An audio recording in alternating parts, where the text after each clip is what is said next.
You blink into dim, golden light spilling through a narrow slit of window, if you can even call it that. The air is thick with the musk of damp straw and the sharper tang of stale sweat. All around you, the coarse walls of this insula press in, a warren of rooms stacked atop one another like cheap bricks. Does this feel familiar? It shouldn't. Yet here you are, living what most Romans would call normal. Imagine the scrape of a child's wooden toy on the floor below, the bark of a stray dog in the alley, the grumble of a labourer hauling stone to the building site down the street. That's your morning alarm. A chorus of voices, paws and carts clattering through narrow lanes. No snooze button, no soft, filtered light. Just life in all its riotous, chaotic glory. You push aside the thin, moth-eaten blanket and swing your legs down to the packed dirt floor. Straw spills out in protest, tiny shards pricking your skin. You rise, bones protesting, and catch sight of the communal wash basin in the corner. A chipped clay bowl half filled with murky water. With no private facilities, you share this vessel with the family next door, and likely half a dozen others. A sink. That word doesn't exist here. Still, even in this cramped world, there is purpose. Today you will join the swarm of humanity pouring into Rome's arteries. Street merchants hawking fish so pungent it makes your eyes water. Newsmonger boys shouting the latest scandal. And the grand aqueducts arching overhead like stone rainbows, delivering lifeblood to the city below. But before you step into that tumult, you need fuel. A coil of stale bread, dry as sawdust, sits beside a small amphora of posca, a watered-down wine mixed with vinegar. Together, they are your coffee. You sip, wincing at the sharp, sour bite, and crumble the bread into fragments as you ponder. Could this be worse than skipping breakfast entirely? Probably not. Yet, for many Romans, this is a luxury. Take a moment. Breathe in that scent of sour grains and think. Tomorrow, you'll eat the same, and the next day, and the next. But first, let's see what a day truly looks like, beginning at precisely the moment you slip through your door into the hive. When you step into the narrow corridor of your insula, the walls hum with activity. A ladder-like staircase climbs upward, each landing a portal to another family's home. Clothes dangle from lines overhead. Children dart between legs and baskets of laundry. You remember that all around the city, insulae are the backbone of Roman urban life, towering tenements housing dozens of souls, jam-packed against one another, for safety and proximity to work. You take a deep breath and push through the heavy wooden door into the stairwell. Instantly, dust motes swirl in the morning light like tiny fireflies. A neighbour emerges from above, carrying a chipped pitcher of water, likely drawn from the public fountain half a mile away. Their elbow brushes yours. There's no room for, "Excuse me." In this world, personal space is a luxury. Trading nods. You descend 2 flights to the street. Here, the cobblestones are slick with last night's rain and yesterday's spills. Wine, oil, even blood from some drunken brawl. You pick your way carefully, clutching the handle of a small wooden bucket filled with leftover porridge from last night. You'll salvage what you can. No food is wasted when survival hinges on each crumb. A sudden shout interrupts your thoughts. A mule cart, overloaded with amphorae of olive oil, grinds to a halt beside you. The driver, a burly man, with arms like tree trunks, hops down to adjust a wheel. His boot sends a spray of muddy water toward your feet. You grit your teeth, remind yourself that every Roman, whatever their station, shares in these daily indignities. And yet, there is something strangely exhilarating about being part of this living, breathing organism. You swap a brief salve of gossip with a fishmonger buying fresh catch at the market stall ahead.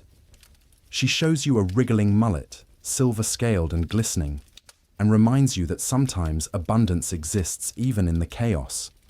You tuck your bucket under your arm and follow the steady stream of labourers heading toward the forum.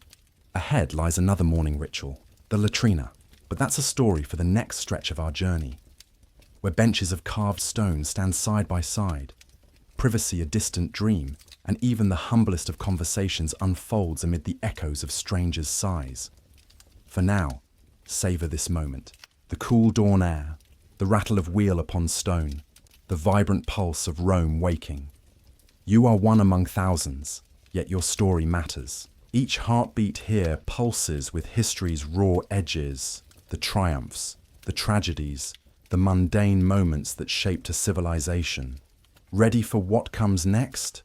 Let's press on, deeper into the living maze, and find out what awaits when necessity calls in the most public of chambers.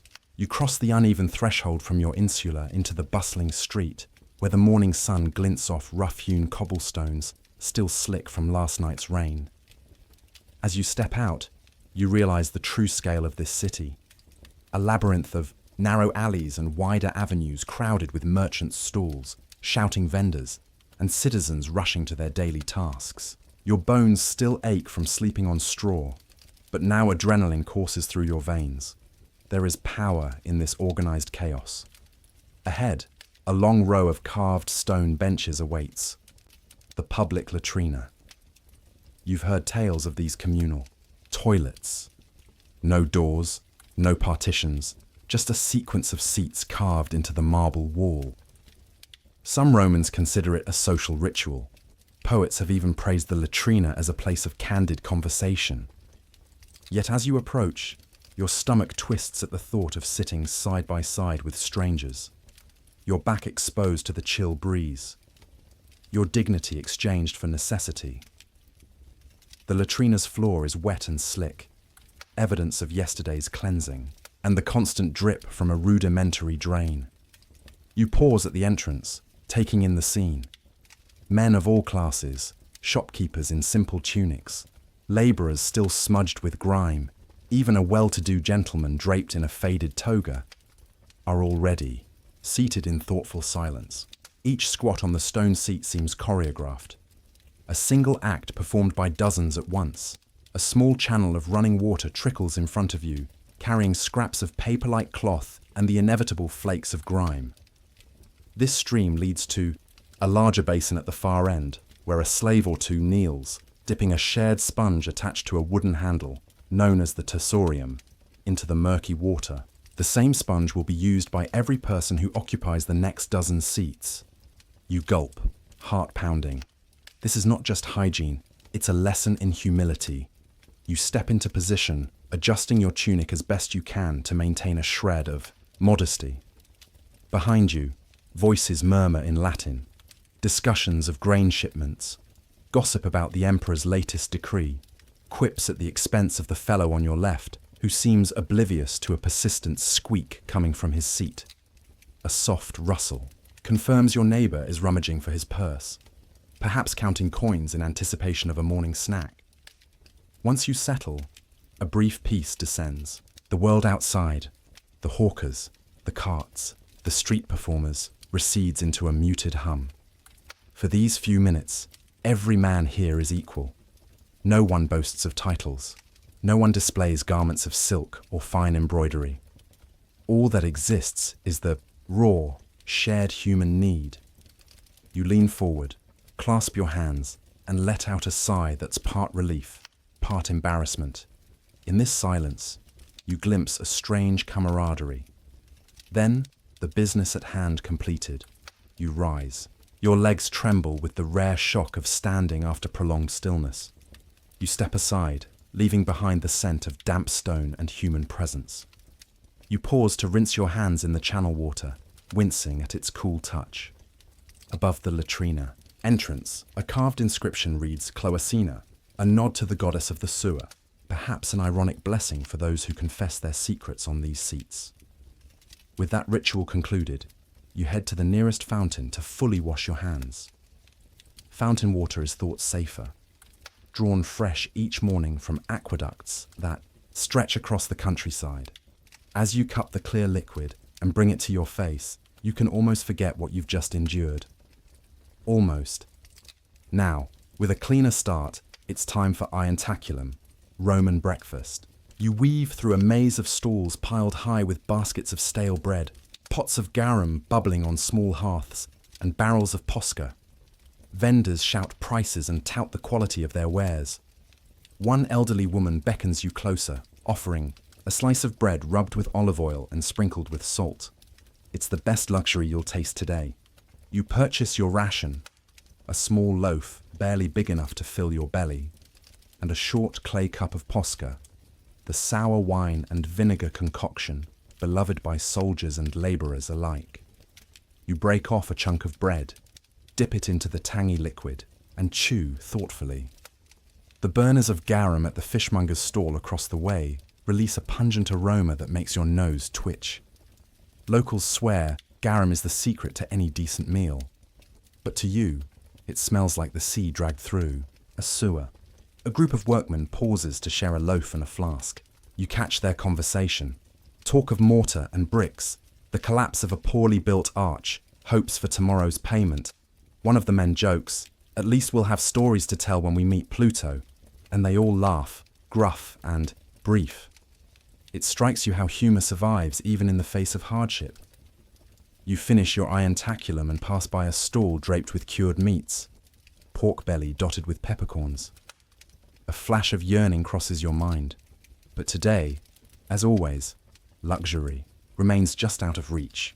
Instead, you press on toward the construction site, where the day's true labour will begin. Each step echoes with the footfalls of hundreds en route to similar destinations: workshops, quarries, docks, and fields. As you walk, the city's rhythm envelops you. A cart laden with amphorae rumbles past, nearly colliding with a gaggle of schoolboys reciting their Latin lessons. A chorus of hawkers sells fresh fish, roasted nuts, writing tablets, and even herbal remedies for yesterday's wounds. The air is a tapestry of smells: wood smoke, animal dung, spiced wine, and the faint suggestion of jasmine from the gardens of a wealthy patrician's domus hidden behind high walls. You pause for a moment, looking up at a distant aqueduct arching across the horizon like a massive stone rainbow. Those aqueducts are Rome's true arteries, bringing life-sustaining water from mountain springs into this vast metropolis. Without them, none of this, your cramped insula, the latrines, the fountains, could exist. They are monuments to Roman engineering, silent testimonies to an empire's ambition. Fuel for the day secured, and the necessities of life reluctantly met, you steel yourself for the real grind, hours of back-breaking work in sun and dust. But that, dear viewer, is a tale for our next chapter. Soon, we will delve into the sweat, the smoke, and the noise of the workshops where Rome is built and rebuilt day after day. For now, take a breath, feel the pulse of the city around you, and prepare your senses for the clang of hammer against iron, the screech of wheel on stone, and the relentless hum of commerce that defines this ancient urban beast. In the next segment, we step directly into the forge and the quarry, where you'll discover what it truly costs to keep an empire standing. The tang of garum still clings to your nostrils as you step away from the breakfast stalls, your empty posca cup tucked into your belt. Behind you, the fishmonger's cauldrons bubble, releasing that familiar brine-heavy perfume that lingers long after you pass. In front of you lies the next phase of your day, the work that will earn you the slightest coin but cost every drop of sweat. You follow a steady stream of men and women flocking toward the district of workshops. The sun has climbed higher now, burning away the morning mist and revealing the variegated facades of Rome's labour quarters. Some buildings stand half-finished, rough stone walls patched with mortar still wet and glistening. Others are hulking, brick hulks, smoke curling from low chimneys where fires smoulder to power forges. Your first stop is the quarry. A narrow dirt path branches off from the main avenue and narrows further as it clambers up the gentle slope of a small hill. Here, chunks of tufa, light, local volcanic stone, are quarried to line city walls and build insulae like yours. You join a line of quarry hands, each lugging a wooden mallet or a steel-tipped crowbar. The task before you is simple in description, but Herculean in execution. Split tufa blocks from the bedrock, then shape them into rough cubes for transport. Putting, your weight behind the first swing. The mallet strikes with a dull thud. You rebound, adjusting your grip, and strike again. This time a sharper crack. Dust bursts into the air, clinging to your hair and settling in your lungs. You pause to cough, then press on, sweat beading at your hairline. Your arms burn, each blow driving a wedge deeper into the stone. After 20 splits, you move 3 blocks to the edge of the quarry ledge, where a group of porters hoist them onto a low cart. You step back, chest heaving, and watch as the cart rumbles down the earthen ramp toward the waiting oxen. That cart will shuffle through the maze of alleys, delivering its concrete promise to the basilica being raised at the city's heart. You envy the oxen, massive and lumbering, with all their work confined to pulling. Your own body has no such respite. Leaving the quarry, you wipe your brow with the back of your forearm and crunch across the gravel toward the forge district. Here, the air is thick with soot and the sharp tang of iron. Fires burn in a row of blacksmith forges, each firebox stoked by bellows operated by a hulking assistant. The glow of molten metal casts flickering shadows across blackened faces. You step up to one forge, where clanging hammers ring out like distant thunder. A large-bellied man works at the anvil, shaping a glowing bar of metal into a fitting fore. The aqueduct pipes. Sparks fly with each strike. You grasp a pair of tongs and pick up a smaller billet, a horseshoe in the making, slip it into place on a stump, and begin your own rhythm. Hammer raise, hammer down, hammer raise. The steel flattens, curves, and cools in a stream of water. The cadence is almost meditative, the repetition numbing your shoulders even as it echoes through your bones.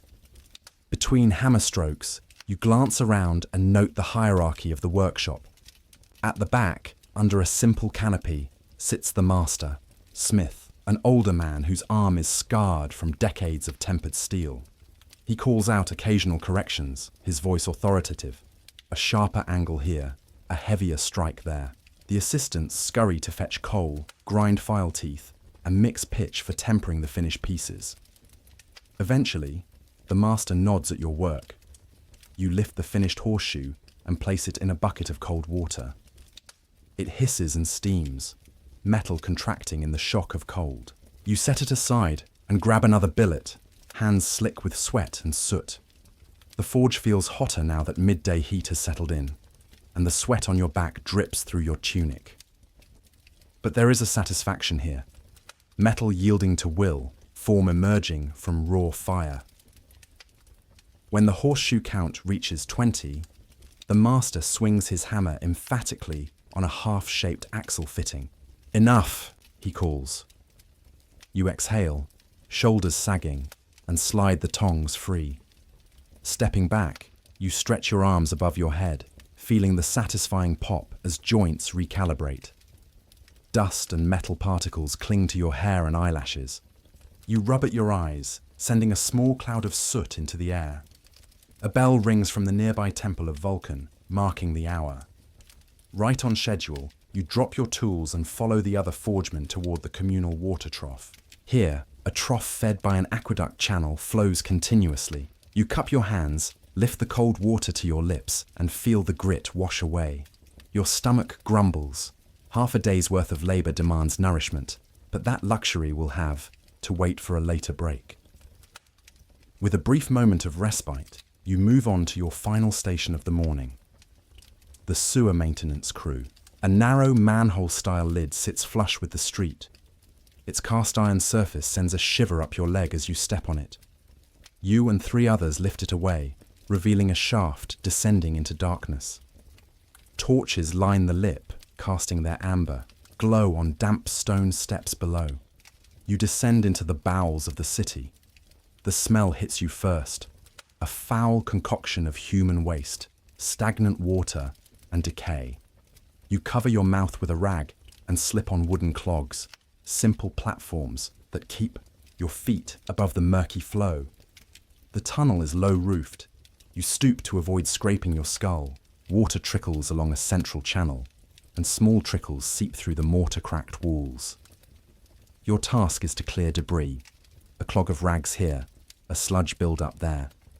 You use a hooked rod to tease the waste free, bundling it into cloth sacks that the others haul out via a bucket and rope system. It is backbreaking, gruesome work, and you pray the gods of the latrines, Cloacina most of all, grant you strength.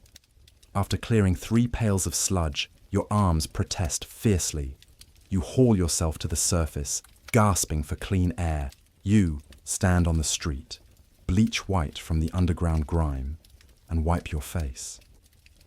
Passers-by give you a wide berth, glancing at your clogs and the clumps of filth that cling to your leggings. But you hold your head high. This is essential work. Without you, the city's arteries would choke. You sheath your tools and rub your aching shoulders. The sun has shifted, slanting through narrow alleys and painting golden bars across the walls.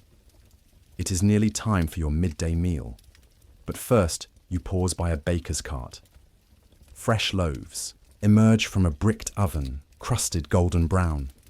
You buy 2 small rolls, sacrificing tomorrow's breakfast for today's sustenance, and find a nearby wall to sit against. Breaking the warm bread, you feel its soft yield, far superior to the sawdust-like loaves of this morning. You wash it down with a draught of posca from your last amphora. The flavours mingle, yeast and smoke, sourness and salt. You close your eyes and savour the moment, knowing that every bite here has been hard-earned. As you rise, planning to head back to the insula for a brief rest, you glance at your fellow workers. Some lounge wearily in the shade, talking quietly of home, of families, of the hope that one day they might trade this life for a quieter existence.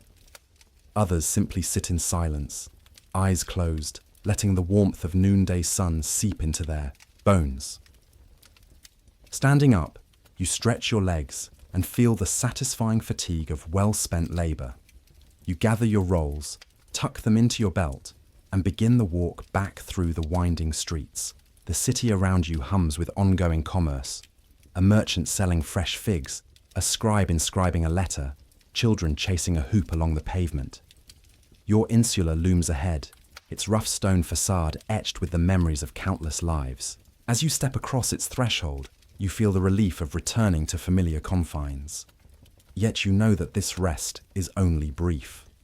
Soon enough, the afternoon's labour awaits, perhaps more quarry work, another turn at the forge, or a second descent into the sewers. Such is the rhythm of life in ancient Rome, a ceaseless cycle of toil, sustenance and respite, all punctuated by the roar of the city's living pulse. But for now, you settle on a broad window ledge, one of the few in your insula, to catch your breath. You break off a piece of your roll and watch as the street below continues its relentless whirl. Tomorrow, you tell yourself, tomorrow you will rise before dawn and do this all over again, and the next day, and the next. This is Rome, magnificent, terrible, alive. And you are here, a single heartbeat in its vast, eternal saga. You duck out of the workshop alley into a shaft of sunlight so bright it stings your eyes. The clang of hammers and hiss of steam from the forge fade behind you, replaced by the jostle of foot traffic on the main thoroughfare. Here, Rome reveals itself in full technicolor. Carts rattle over uneven cobbles, horses' hooves clatter, vendors shout their wares, and the air bristles with the scent of spices, cooking oil, and, if you're unlucky, fresh manure. You navigate, a gauntlet of bread sellers proffering crusty loaves, fishwives brandishing gutted mullets, and potters arranging their wares on low wooden tables. Each stall vies for your attention. Fine barley bread baked this morning. Garum so rich you'll think you're by the sea. Pottery fresher than yesterday's news. There is no polite browsing here, only the push and pull of elbows as every shopper hunts a bargain. Passing a butcher's shop, you wince at the sight of carcasses suspended on hooks, their pale flesh striped with burn marks where the knife slipped. Flies buzz in and out of the open doorway. A child ahead drops a half-eaten hunk of porridge, and a stray dog snaps it up with a victorious whine before another mongrel chases it away. You duck to avoid a wheel that swings close, its axle groaning under the weight of a merchant's load. The street slopes upward toward the Forum, and on either side stand buildings of red brick and grey tufa, many draped with faded banners advertising gladiatorial games or grain distributions. Laundry hangs from balconies, white and ochre tunics fluttering like flags in the breeze. Looking up, you glimpse families leaning out of windows, their laughter mingling with calls to street urchins below to fetch water or sweep up straw.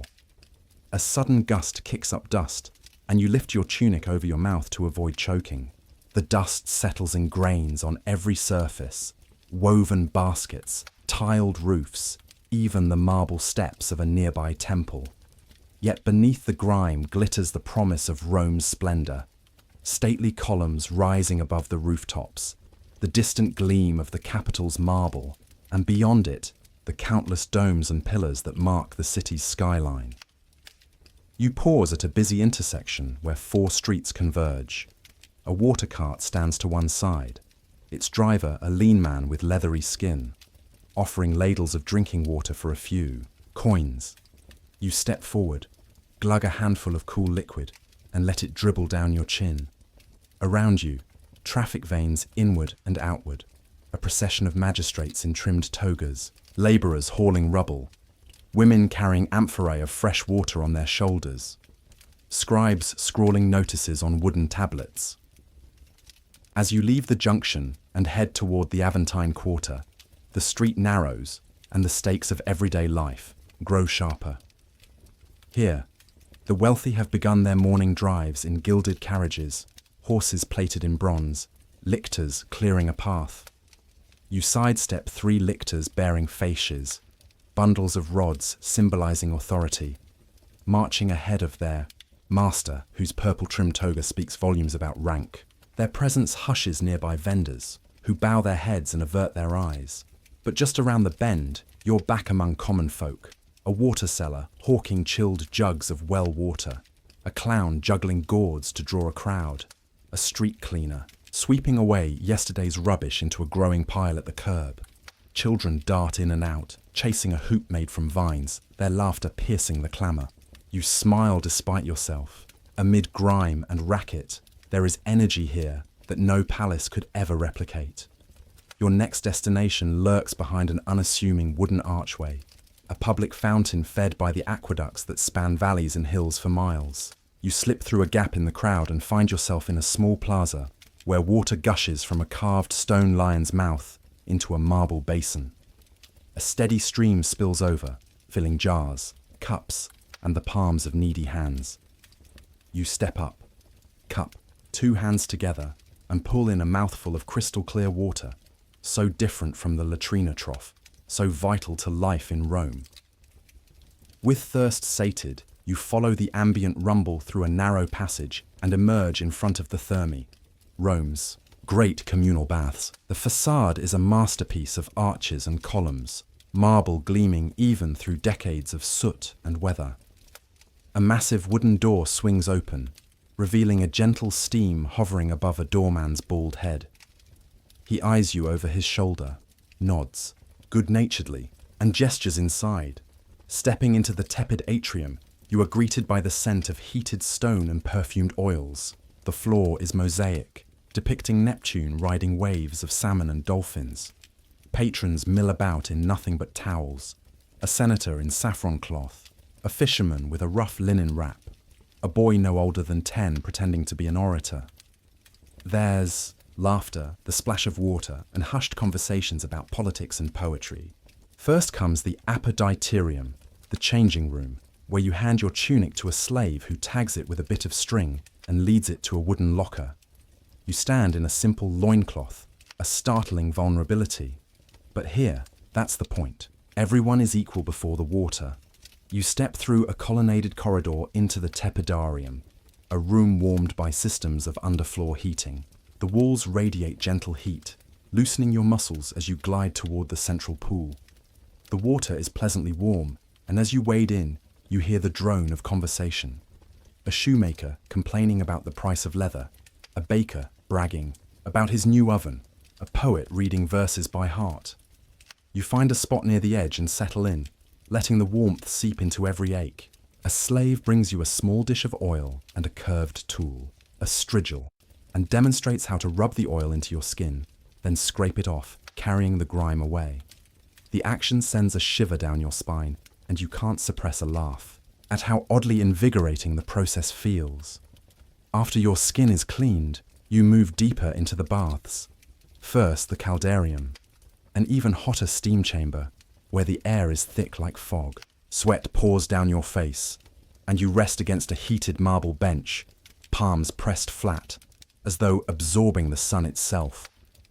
Beside you, a group of young men wrestle playfully in the tepid pool, splashing water in each other's faces. A vendor outside shouts through a small window, selling fresh figs to thirsty bathers.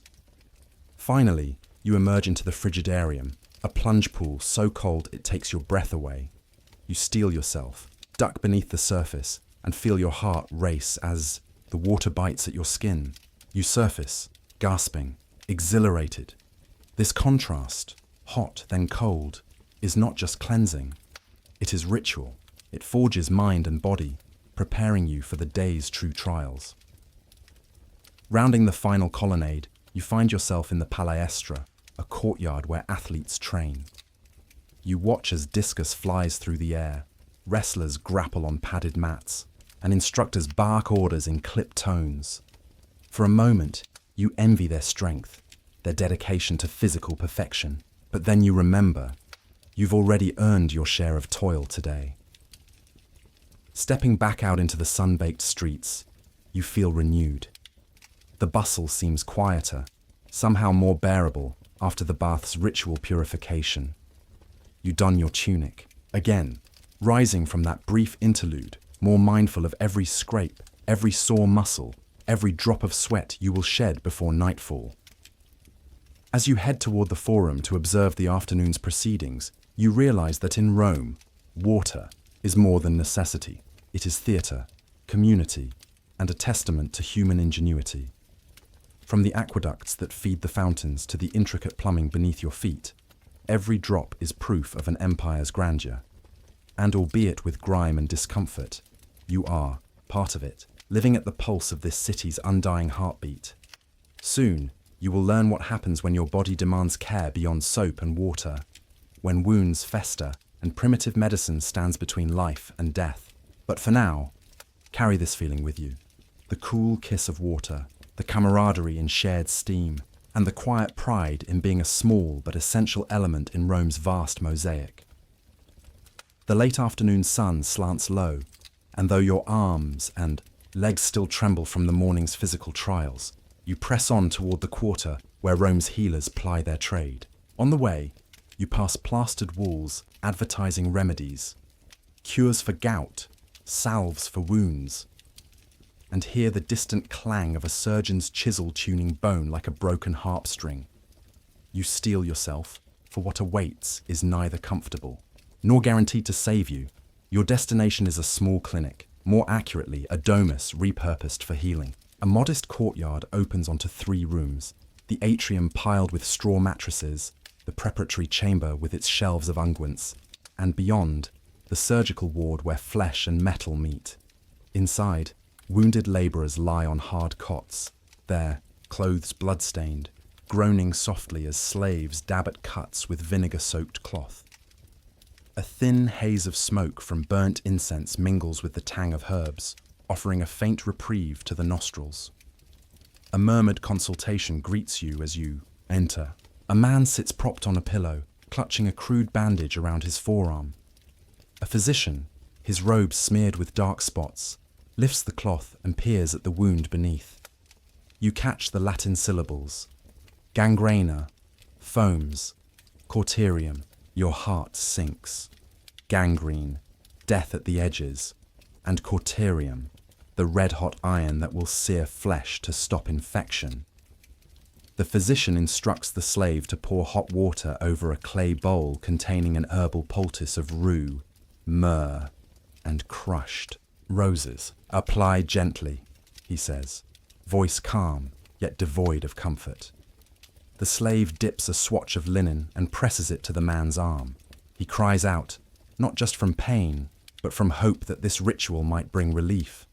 The poultice soaks in, and the surgeon knots the cloth, leaving behind a pungent odour of earth and resin.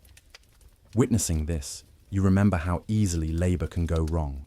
One misstep in the quarry, one misplaced hammer blow, or a moment's distraction at the forge can leave you at the mercy of these rooms. You lower yourself onto a vacant cot, adjusting your tunic to expose the laceration on your leg, an accident from prying old mortar that morning.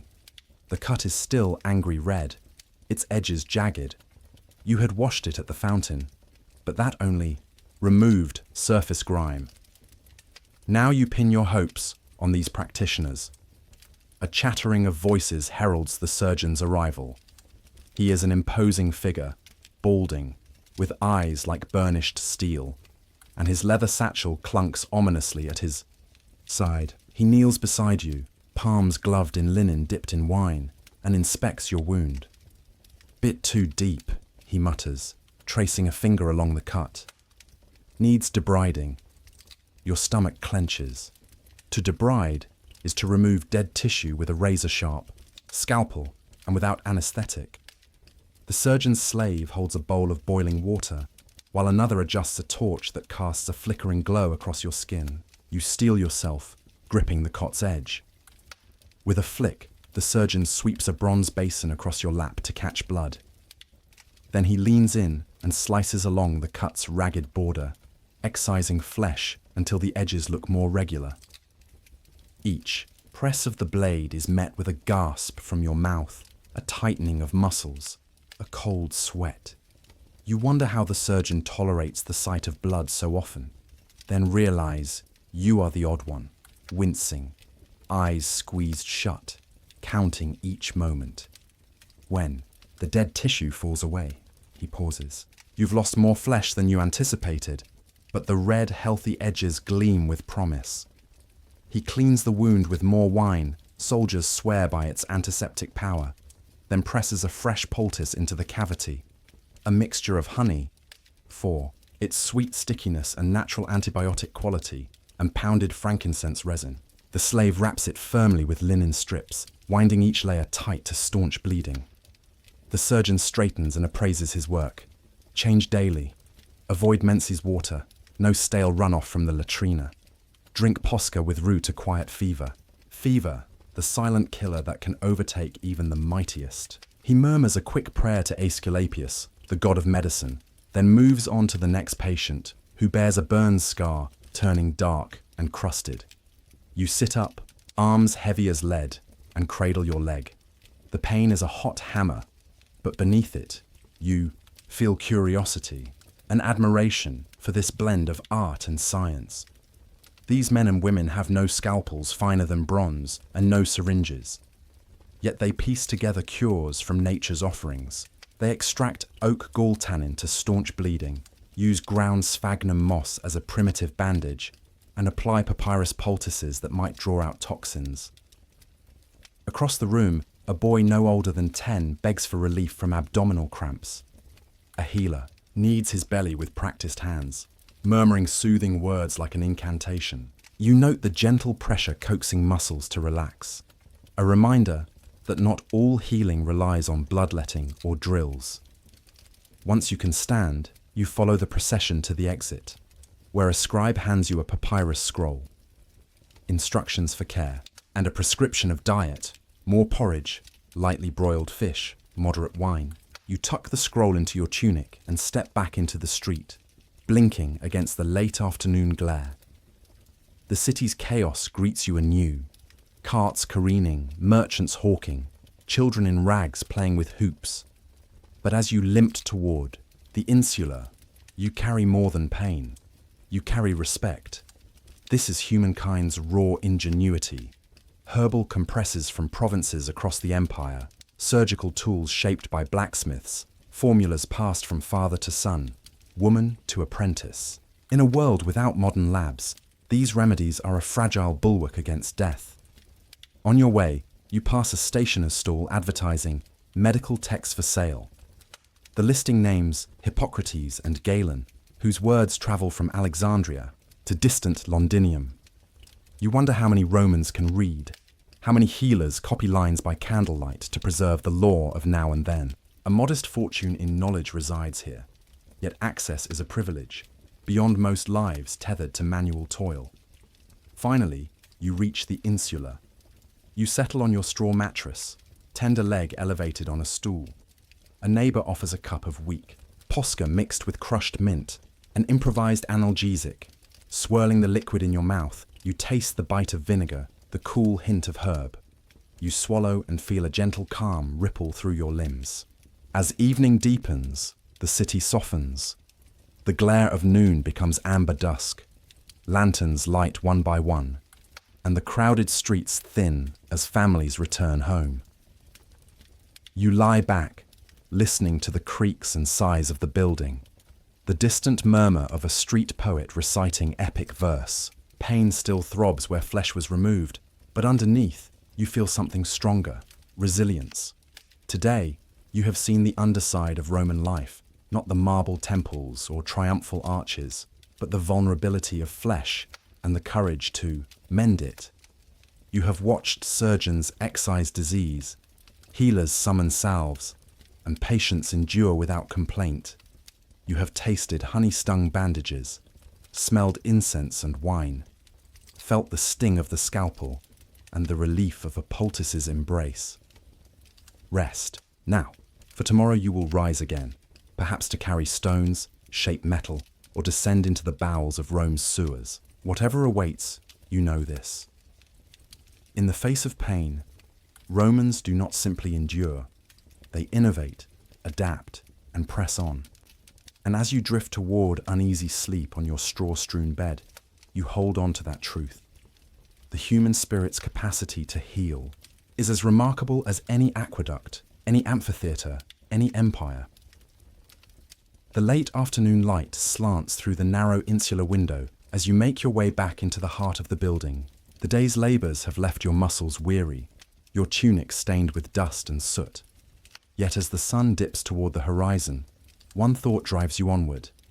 Tonight's cena, the evening meal that offers a fleeting respite from the relentless grind.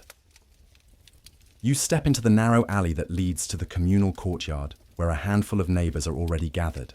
The aroma of cooking drifts up in waves, roasted grains, sizzling fat, and the ever-present tang of garum.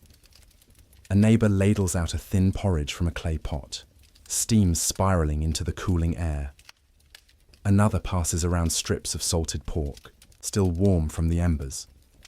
You claim your share, a bowl of porridge studded with cracked barley and a few shards of salted meat, and find a spot on a low wooden bench.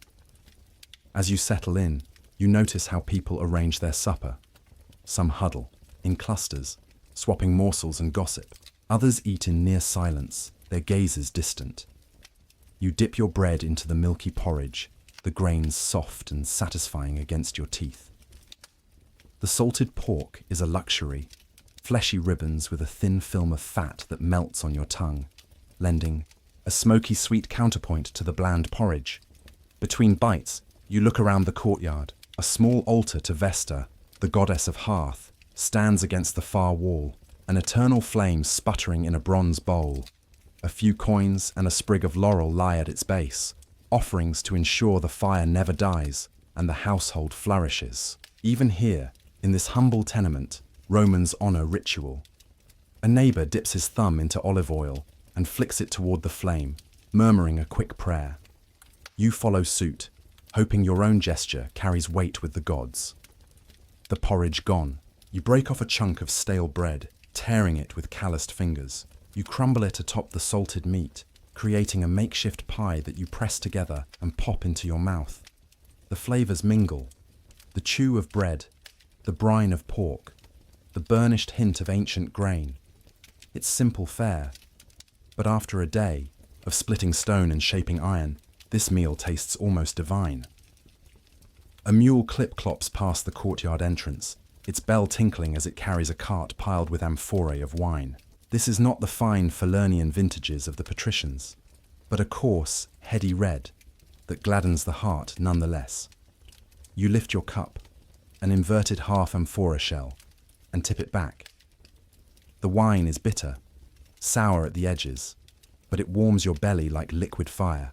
Around you, a few others pour a little into a shared bowl to dilute the harshness. You follow suit, careful not to overindulge. Tomorrow's labor will not wait for a hangover. While stirring your posca, you overhear snippets of conversation.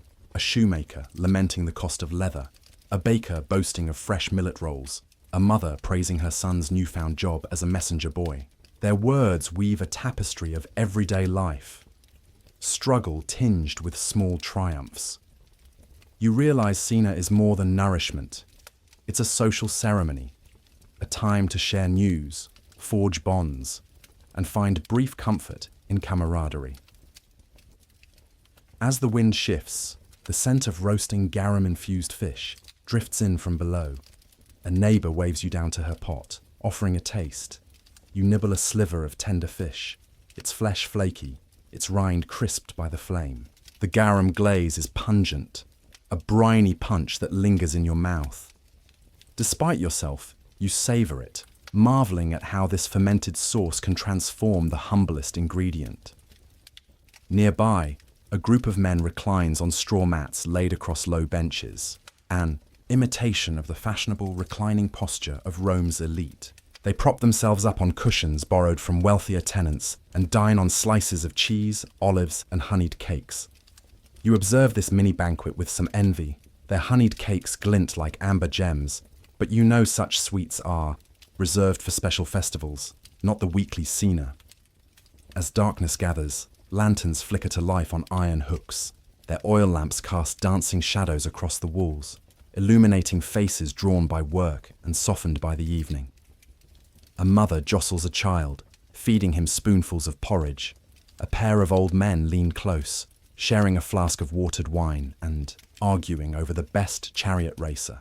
The courtyard hums with life, each flicker of flame a testament to survival. You finish the last of your salted pork and porridge, wiping your bowl clean on a scrap of bread. A neighbor hands you a small dish of olives, green fruits tinged with bitterness and cured in brine. You pop them one by one, each bite a burst of sharp, tangy flavor. The final flourish comes in the form of a cup of honey-thick curd, possibly an imitation of cheese that has soured into a creamy pudding. It is sweet enough to coax a genuine smile to your lips. Before rising, you pause at the small wooden table in the courtyard center, where a makeshift board game, latrines, lies in mid-play. Two men sit cross-legged, shifting stones back and forth like generals maneuvering legions on a battlefield. You crouch to watch. Each player eyes the other's formation, waiting for an opening. A well-played capture earns laughter and a slap on the back. In this moment, even the poorest of Romans taste strategy and chance. With bellies full and spirits lifted, companions prepare to part ways. You help sweep away straw that has spilled onto the stones, gathering it into a corner to be tucked back. For tomorrow, someone hoists the lid on Vesta's brazier, rekindling the coals so the flame never dies. You offer a last respectful nod to the goddess of hearth before turning to climb the narrow stairwell back to your room. Your steps are heavy but steady as you ascend. Inside your insular chamber, the straw mattress awaits, arranged beside the single thin window that frames the night sky. You settle down, hands and face still smelling faintly of garum and sweat. The evening air seeps in, carrying distant shouts and the soft rumble of carts winding through the streets below. As you drift towards sleep, you reflect on the scene you've just shared. It was no sumptuous banquet of silver platters and perfumed wine, but it was enough to fill your belly, kindle your hope, and remind you that you are part of a community.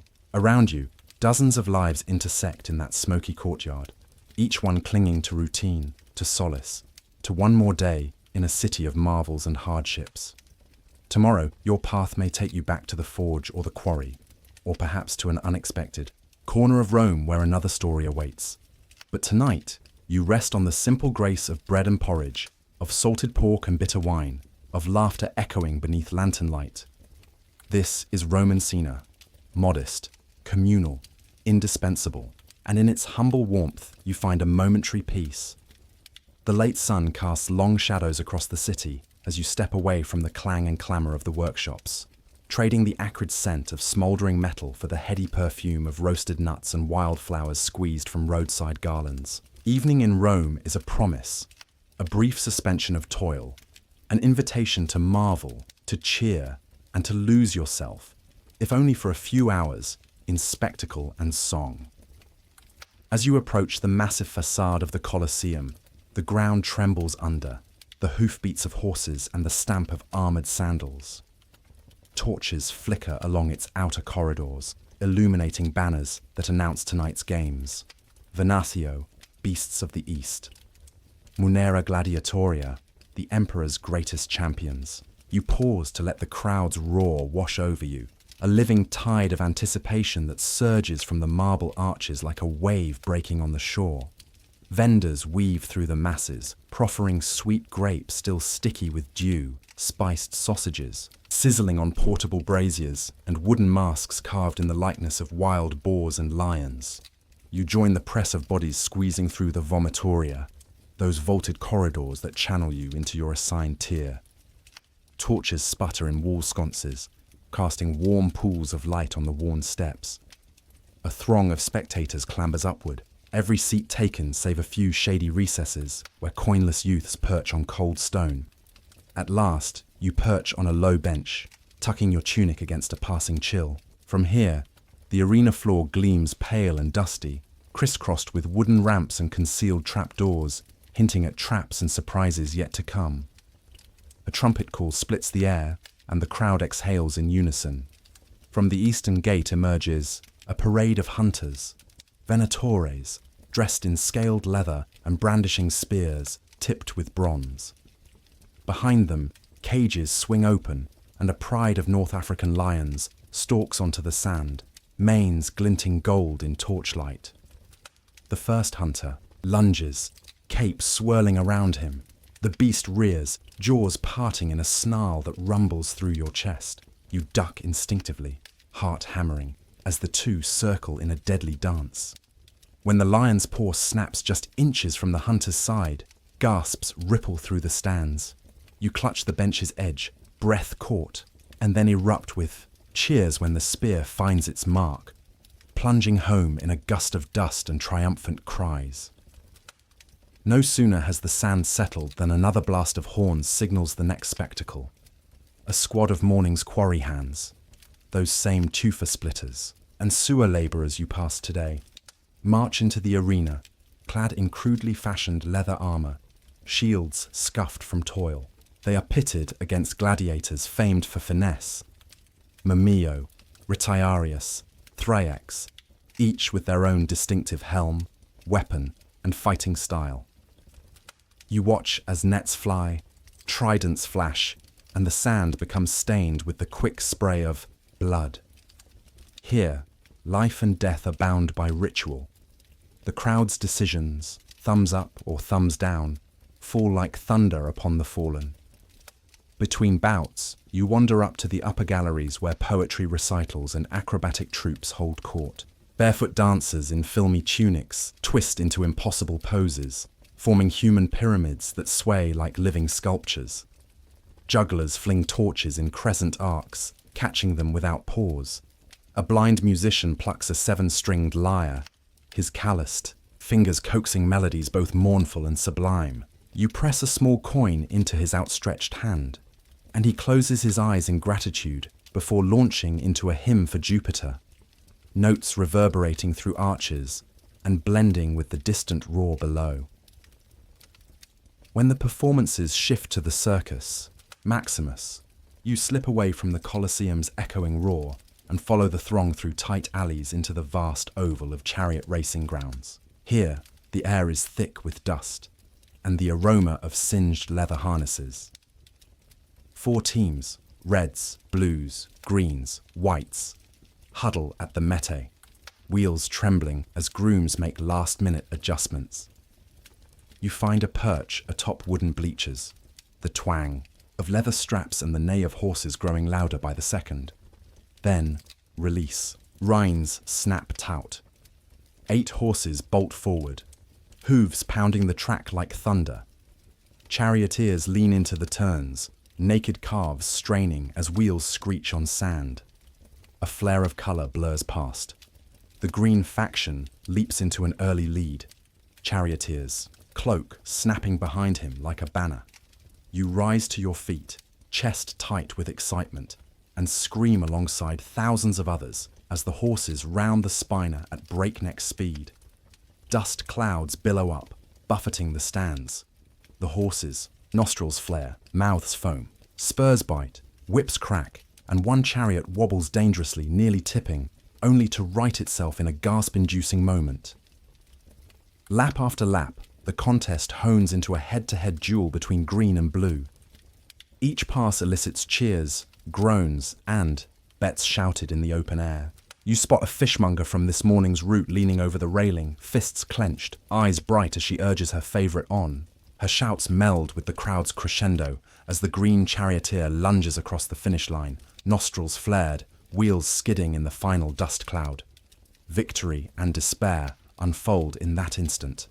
Blue supporters slump, green devotees leap in jubilation, and you find yourself seized by an inexplicable harmony with the throng. As night deepens, street lamps flicker on in the surrounding neighbourhoods, and you drift toward a quieter district where taverns glow with golden light. One establishment lures you in with the scent of simmering lentils and roasted wild boar. Beneath a low wooden beam, you settle onto a rough bench and order a steaming bowl of pulse, thick porridge enriched with beans, and a tankard of mulsum, honeyed wine spiced with cumin and bay leaf. You dip thick chunks of bread into rich gravy, savouring the mingling flavours, earth-sweet legumes, smoky meat, and the gentle heat of spiced wine sliding down your throat. Across the tavern, a troupe of minstrels tunes their instruments, aulos flutes, tambourine, hand drum. They begin with a jaunty jig, tapping numerous rhythms into the wooden floor. Patrons clap and stomp in time. Some rise to dance, sandals slapping against tiles. A handsome youth twirls a flame-tipped staff in a dazzling display, sparks trailing like shooting stars. Laughter ricochets off walls, glasses clink, and for a moment, workaday life becomes pure celebration. You strike up a conversation with a linen merchant, his wrists bound in fresh bandages from an earlier cut.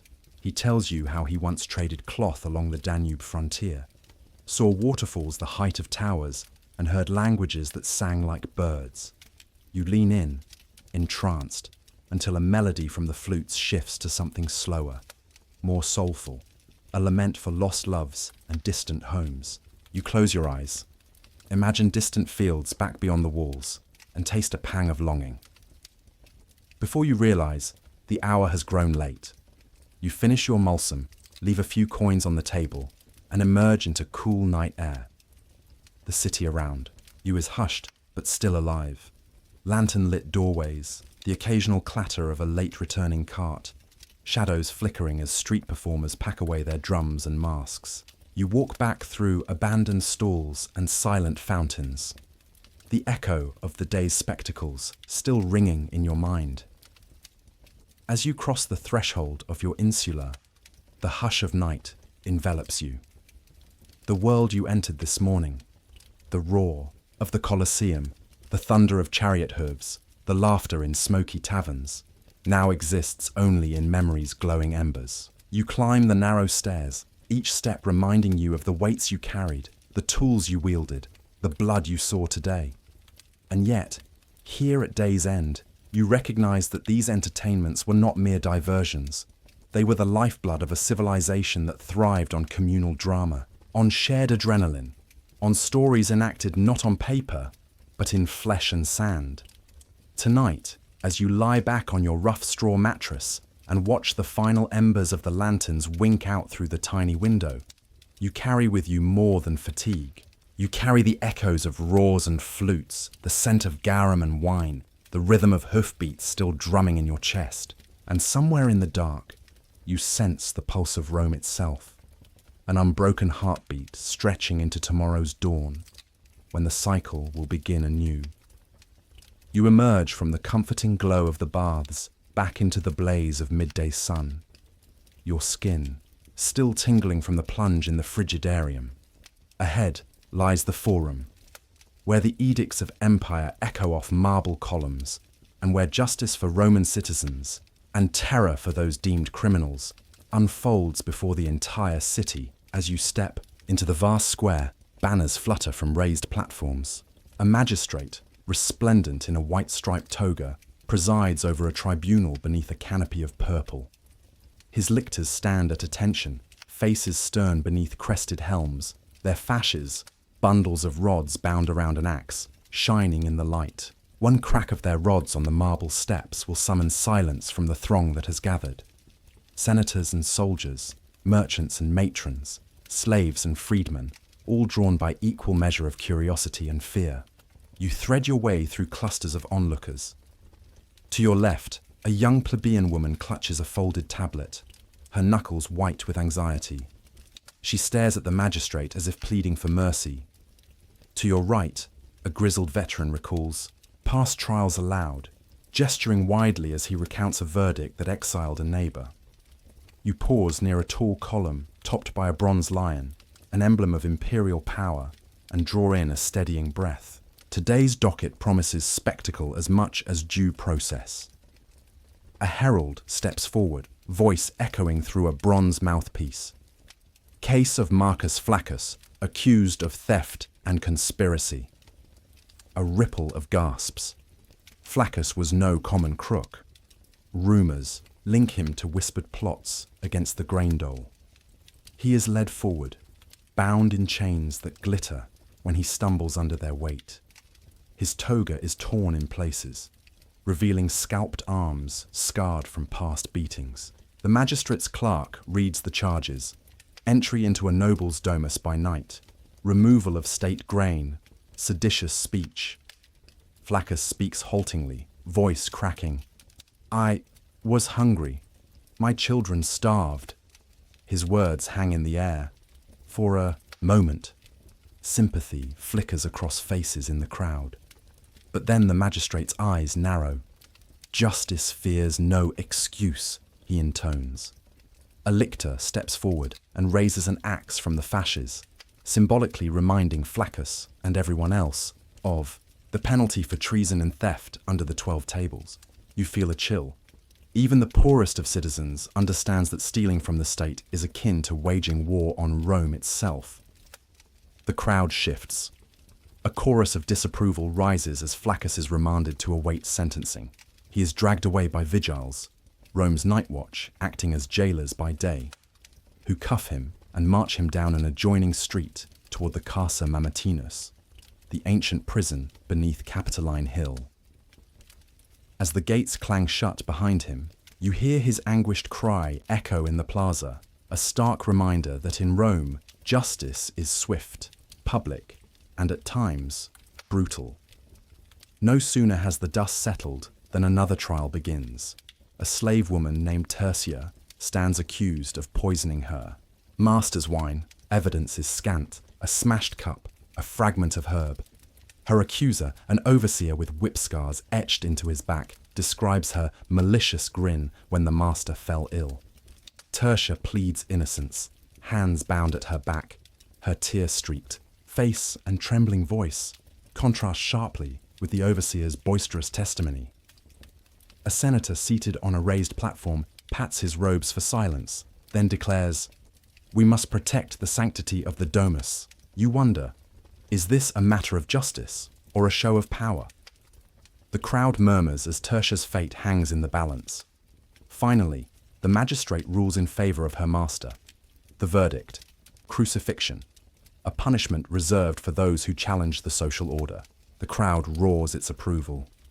You avert your eyes as the vigils bind Tertia to a crossbeam, her cries swallowed by the stampede of bodies eager to witness the procession to the execution grounds at the city's edge. As the throng disperses, street vendors step in to fill the void. They hawk baked beans, fried chickpeas, honeyed sweets. You buy a portion of ground pulses to hold you until Cena.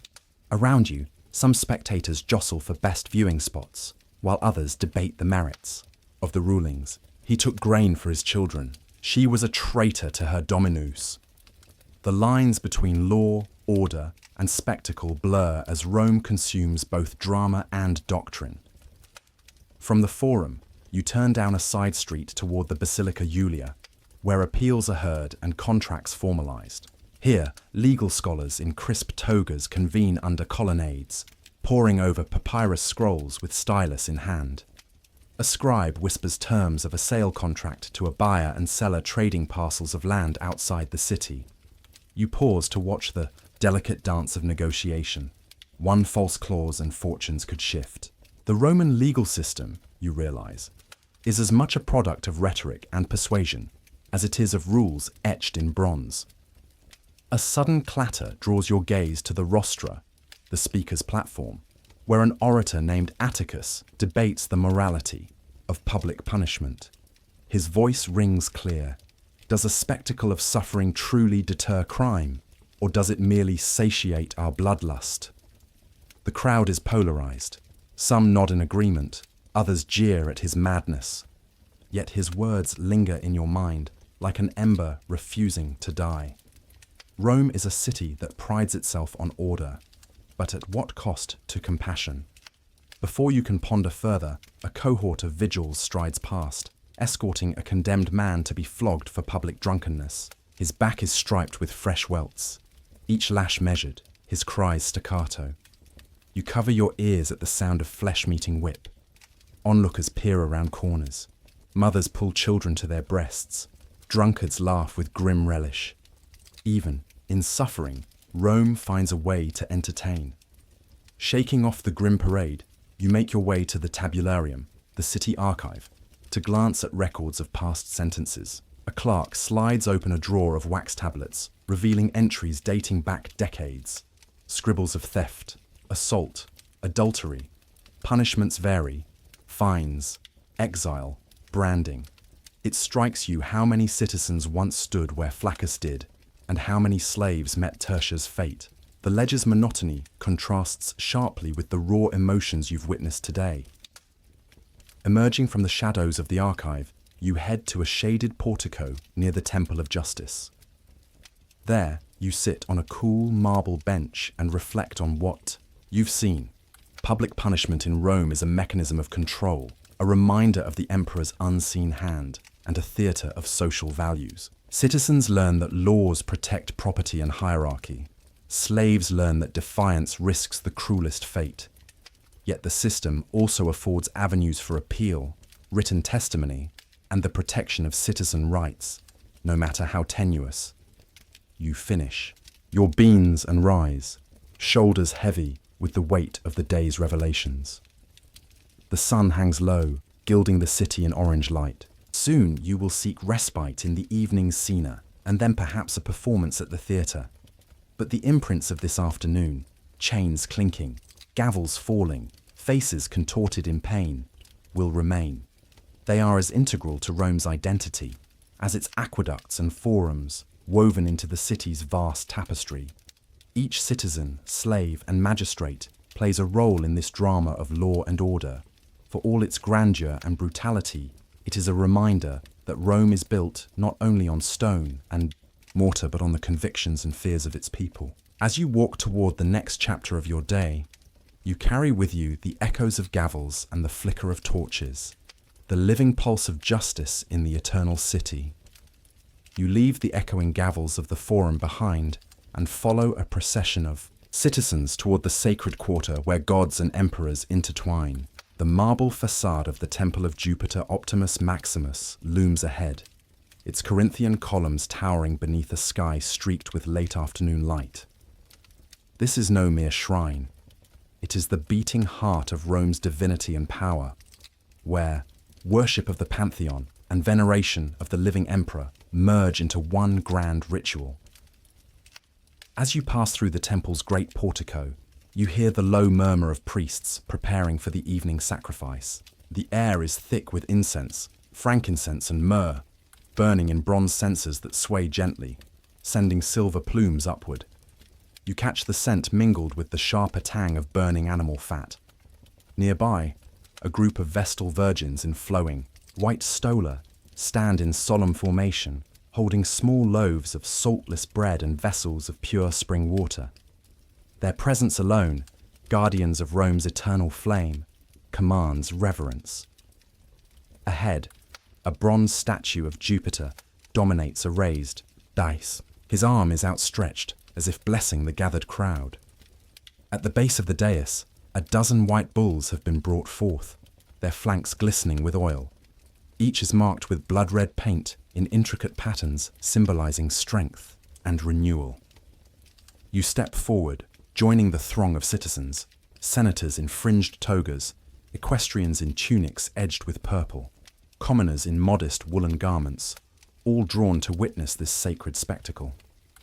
A blazing torch is brought to the altar's fire by a high priest, a patrician whose crimson robe bears the laurel wreath insignia of office. He raises the torch high, igniting a pyre of oak and laurel branches that crackle to life. The firelight dances across the columns, casting long, flickering shadows that lend the marble hall a living quality.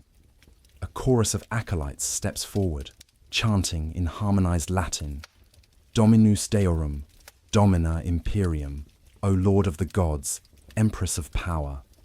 Their voices swell, weaving through the portico and beyond into the city streets. At a signal, the priests guide the bulls in a ceremonial circle around the altar. Each animal is led by its horns, then halted at precise markings on the stone floor. A senior augur steps forward, releasing a trained raven that circles overhead. Its flight pattern, leftward then spiraling downward, signals divine approval. A collective exhale ripples through the crowd, followed by hushed prayers and whispered thanks. The first bull is sacrificed with swift precision. A priest plunges a bronze knife into its shoulder. The creature bleeds into a carved basin beneath the altar.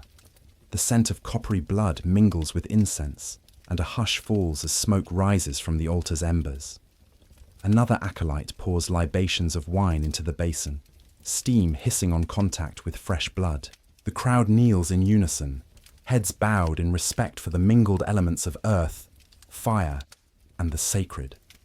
Once the ritual concludes, portions of the bull's meat are distributed to the poor, an act of charity meant to bind the empire's least fortunate to the god's benevolence and the emperor's goodwill. You receive a thin slice of roasted haunch, still warm and seasoned with herbs. The flavor is rich, faintly sweet, and you taste the salt of the sea upon your tongue. A hush remains as the meat passes from hand to hand, threads of gratitude weaving through the crowd. From the inner chamber, a herald emerges, carrying a gilded statue of the emperor himself, his features captured flawlessly in polished bronze. The procession moves to an adjoining pedestal, where the statue is placed and crowned with a wreath of laurel. The herald intones the emperor's titles: Imperator Caesar Augustus, Pontifex Maximus, Pater Patriae. The congregation answers with thunderous cheers and volleys of "Io! Io! Io!" their voices rising like a living wave. A company of soldiers steps forward, their armor gleaming in the torchlight. They present the emperor's image with martial precision, spears upright, shields at rest. You note the discipline in their formation, the silent pride in their bearing. Behind them, a cohort of standard-bearers unfurls red and gold banners, bearing the emperor's monogram. The fluttering flags echo the fervor of imperial loyalty. Among the onlookers, you observe subtle variations in devotion. A wealthy matron, her stola embroidered with gold thread, offers incense in a silver brazier. Nearby, a thirsty laborer tips a coin into a bronze urn, his voice low as he prays for strength to endure another day's toil. Children tug at their parents' robes, wide-eyed at the spectacle, learning from the oldest traditions that structure every facet of Roman life.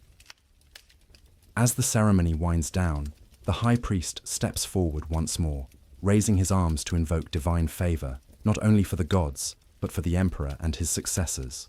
His voice echoes, "May Jupiter's thunder guard our consul and citizens. May Mars's sword protect our legions. May Mercury's winged sandals carry our merchants to distant shores." The litany blends pagan devotion with civic identity, every deity enlisted in service of Rome's eternal destiny.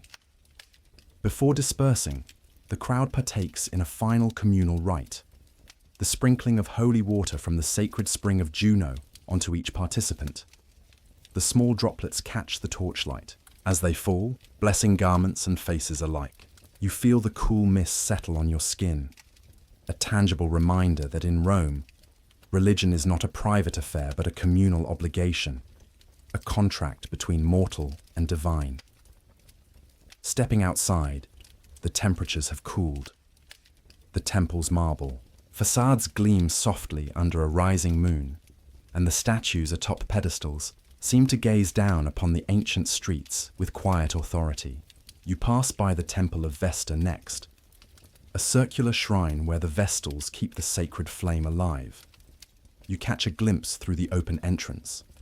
The fire burns undiminished, tended by priestesses who have sworn strict vows of purity. Their vigil ensures the city's safety, for legend holds that if the flame ever dies, Rome itself will fall. A final stop brings you to the imperial cult altars along the Via Sacra, small shrines dedicated not to the ancient pantheon, but specifically to the deified emperors who have passed on, Julius, Augustus, and those who followed. Each altar bears a bronze bust and offerings of fresh bread, wine, and spring flowers. Worshippers leave coins and tokens of clay, inscribed with prayers for continued peace and prosperity under the current ruler. Standing among these altars, you reflect on how tightly entwined power and piety are in this city. To worship the emperor is to affirm the unity of empire, for he is not only political head, but also a divine intermediary. In every murmur of prayer, every rustle of sacrifice, the message is clear. Rome's might is sanctioned by a pantheon of gods and embodied in its living sovereign. As you walk away under the canopy of stars, the illuminated temples fading behind you, you carry with you the resonance of chants and the echo of hoofbeats from sacrificial ceremonies. Religion in Rome is spectacle and solace, authority and obligation, an all-encompassing force that shapes daily life, underpins political power, and offers a promise of transcendence amid the city's endless bustle.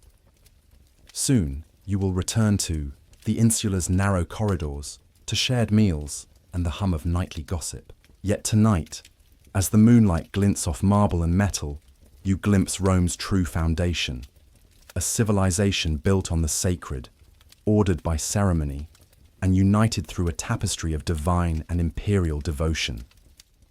A pale dawn light falls across the grand facades of atria and insulae alike, but for every patrician's domus gilded in marble, there are scores of overcrowded tenements where ordinary Romans make their homes. In Rome's vast tapestry, every soul, from the proud senator to the lowliest freedman, occupies a well-defined place, and yet the real threads that bind the city together are woven through relationships of obligation and favor. You begin your day in the shadow of the Curia Julia, its time-worn red brick and marble steps, a reminder that political power still rests in the hands of Rome's elite. Here gather men in togas of various stripes, the plain white fold of a plebeian citizen, the broad purple band of an equestrian, and the wide, vivid stripe of a senator whose lineage traces back through generations of magistrates and consuls. A pair of lictors stands guard, their fasces gleaming, signaling the gravity of each man's status. A young client approaches one such senator, Lucius Cornelius Scipio, a man in his 50s whose silvered hair and firmly set mouth speak of both wisdom and authority. With reverent deference, the client lowers himself onto one knee and clasps the folds of the senator's toga. His voice is soft. He pleads for assistance in securing a small farm lease on the Aventine Hill. In return, he offers loyalty, votes, and labor during the busiest months of the vine-tending season. The senator nods once, and the charm of patronage is struck. Scipio's influence with the local aediles will clear the way for the lease, and in exchange, the client becomes bound to repay that favor in kind whenever civic business calls. From this exchange flows a current that underpins Roman society. Wealthy patrons dispense opportunities, legal advocacy, grain distributions, public office endorsements in exchange for public loyalty, service in their households, and support at the voting assemblies. Clients, in turn, bolster their patrons' prestige by gathering at dawn outside their domus, forming silent lines of respect before the morning salutatio, or greeting ritual. In the heart of this exchange lie no written contracts, only the unspoken understanding that a client's misfortune is a stain on the patron's reputation, and a patron's neglect of clients threatens his very standing among his peers. Wending through a nearby marketplace, you observe another layer of this hierarchy at play. A freedman named Marcellus hawks fine olive oil in small amphorae. Yellow-green liquid gleams in the afternoon sun as he touts its purity, acquired through his patron's estates in Hispania Baetica. Proud though he may be of his independence, Marcellus still lays a bronze coin at his former master's shrine each month, offering thanks for manumission and protection. His former master, a retired centurion turned landowner, smiles from his balcony above, content in knowing that Marcellus's success reflects well on his household. Nearby, a legionary in polished lorica segmentata strides past. At 30 years of age, he bears the unmistakable burnish of discipline and the scars of battle along the Danube frontier. Though a citizen, he remains at the lower end of the social spectrum. His pay, meagre by city standards, goes primarily to his patron, the state itself, in tribute to the legion's unbreakable chain. Yet the bond between soldier and emperor is a mirror of patron-client ties. Loyalty in exchange for land grants upon discharge, and the promise of fame in Rome's annual triumphs. As the day advances, you pass the Campus Martius, where equestrians, Roman, knights whose wealth derives from tax farming or commerce, gather in clusters of broad-shouldered men. Though barred from the Senate's inner sanctum, their influence suffuses the administration of Rome's provinces and finances.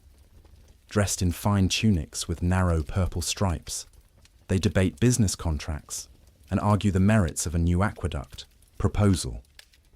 Their equestrian status grants them prestige at the races, a voice at the political fringes, and the right to mount their own horses in the great processions. Circling the Forum Boreum, the waterfront meat market, your attention shifts to the thousands of plebeian craftsmen and merchants who fuel the city's engine. Bakers, cobblers, potters, and fishmongers ply their trades in modest stalls, forging their own micro-patronage networks. A master baker employs apprentices, granting them lodging and a share of the proceeds in exchange for years of kneading dough before dawn. In this small realm, the baker is patron, the apprentice the client. Their bond is akin to those of the powerful, favors and loyalty exchanged for livelihood and social standing. Even slaves, who occupy the very bottom of this hierarchy, find a semblance of agency within these networks. A Greek tutor in a noble household might earn a peculium, a small allowance he manages privately, and parlay it into freedom through careful saving and discreet persuasion of his patron. A household steward, responsible for managing accounts, wields more informal influence than many freedmen, quietly guiding decisions behind closed doors. In the mid-afternoon sun, you climb the Palatine Hill to gaze upon an enormous assemblage of imperial palaces. Here, the emperor himself looms as the supreme patron. His word shapes laws, disperses largesse of grain to the plebs, and appoints provincial governors whose mandates echo throughout the provinces. Emissaries from distant cities bow before him, presenting exotic gifts, silks from the east, gems from India, in hopes of imperial favor. In return, they carry the emperor's authority back to their own locales, reinforcing the patron-client web on a global scale. Still, even the emperor relies on a cadre of trusted patrons around him. Senators elevated by his ascent, equestrians entrusted with key military commands, and freedmen granted powerful offices within the palace bureaucracy. Each relationship is a double mirror, reflecting both personal loyalty and the broader needs of an empire teetering between tradition and expansion. As twilight falls, you descend to the Subura, a district of narrow alleys lit by flickering oil, lamps. Here, social distinctions blur. Free citizens share games of dice and wine with freedmen, and even some well-behaved slaves. A winemaker invites you to sample his new vintage, pressing grapes with family-owned presses. He pours generously, then claps an old man, once his master's foreman, on the shoulder, a testament to friendship that transcends strict legal status. And yet, beneath the convivial laughter, lies the ever-present deference owed to age and rank. You catch sight of a shabbily dressed man prostrate before a magistrate's office, pleading the late payment of a debt. His voice wavers. He needs a deferment until the next grain dole. Above him, tribunal steps shine with torchlight, where the magistrate, seated in his broad-lined toga, listens without haste. The petitioner is a plebeian with no powerful patrons to vouch for him. The magistrate's ruling may spare or condemn him, illustrating how patronage, or its absence, can tilt the scales of justice. Finally, you return to your own insula, where the walls echo with evening chatter. In one corner, a freedman rehearses musical scales for his patron's dinner party. Nearby, a small group of clients gathers before their patron's humble doorway, awaiting his morning greet. Each room holds a microcosm of the hierarchy.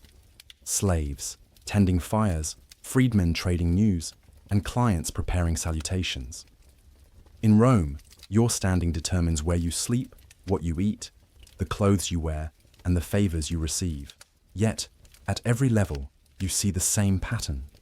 A bond forged in mutual need, maintained by expectation and reciprocity. Patronage is not mere transaction. It is the lifeblood of civic unity, the oil that greases the wheels of a city too vast to function on strict laws alone. Tomorrow, beyond this insula's narrow walls, you will step once more into the corridors of power at the Senate, the clamour of the markets, and the echoes of the imperial palace. But wherever you go, remember that Rome's true strength lies not only in its legions or its marble structures, but in the countless threads of obligation and favour that hold its people together, patrons and clients bound in a dance as old, as the city itself, ever propelling it toward greatness. The sky has grown ink dark, and the once bustling streets of Rome are now bathed in the amber glow of oil lamps and the flicker of torches carried by the city's night watch, the vigiles. You slip from your insula into a corridor where the only sounds are the distant drip of water from a cracked fountain and the faint clatter of a late cart rolling over stone. It's here, under the thin veil of darkness, that Rome's hidden. Dangers come alive. Even the narrow alleys seem to close in at night. Shadows pool in corners, and the smell of damp stone mingles with the lingering scent of yesterday's porridge and today's sweat. You check your belt. The small knife you carry is dull, but it offers a measure of comfort. Ahead, you see two scant beams of light marking the entrance to a latrine. You learned long ago that the trail of dripping refuse often leads to ambush, for the poorest corners of the city provide refuge to thieves and worse. Stepping into a broader street, you pass a lone vendor huddled beneath a makeshift cloth awning, calling softly, "Warm bread, fresh garum." His pitch is low, almost hushed, and as you draw near, you notice he keeps one hand on a concealed pouch at his waist. A pickpocket, perhaps, or a fence for stolen goods. You hand over a handful of bronze coins, take the bread in one hand, and let your free arm brush against yours in a deliberate jostle, ensuring that if he tries anything, you'll feel it. The bread is cold and drier than you remember.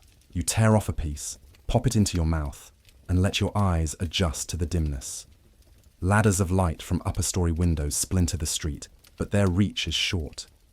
Around the next corner, the shadows deepen, and you slow your pace. In daylight, this block leads to the Temple of Janus, a portal to the world of gods and peace. At night, it serves as a crossroads for highwaymen who prey on lone travelers. Your skin prickles as you enter this shadowed stretch. A scuffle of sandals and a muffled curse hint at movement ahead. You clutch your knife more tightly and step forward, making your presence known with deliberate, echoing footfalls. A pair of figures, hooded, gaunt, emerge from a recess between buildings. Their eyes gleam. They clutch short clubs. You freeze for a heartbeat before continuing. They step aside grudgingly, letting you pass. But their silent posture reminds you that brute force is common when no one's watching. Your heart, still racing, you make for the city's central square, where the once active fountain basin now lies dry, its cracked stone gleaming. Here, the vigiles keep their patrols, lanterns swinging from their belts. One recognizes you, a neighbor from the insula, and tips his helmet. "Good evening," he says. His greeting feels like a fragile promise of safety in this concrete labyrinth. You walk beside him for a block to the main drag. Under his watchful gaze, the street seems more benign. A few drunks weaving home, a baker closing his shutters, the distant clang of the gladiatorial barracks where the evening spilled. Blood has stained the sand, yet you both know that danger lurks beyond the flicker of his lamp.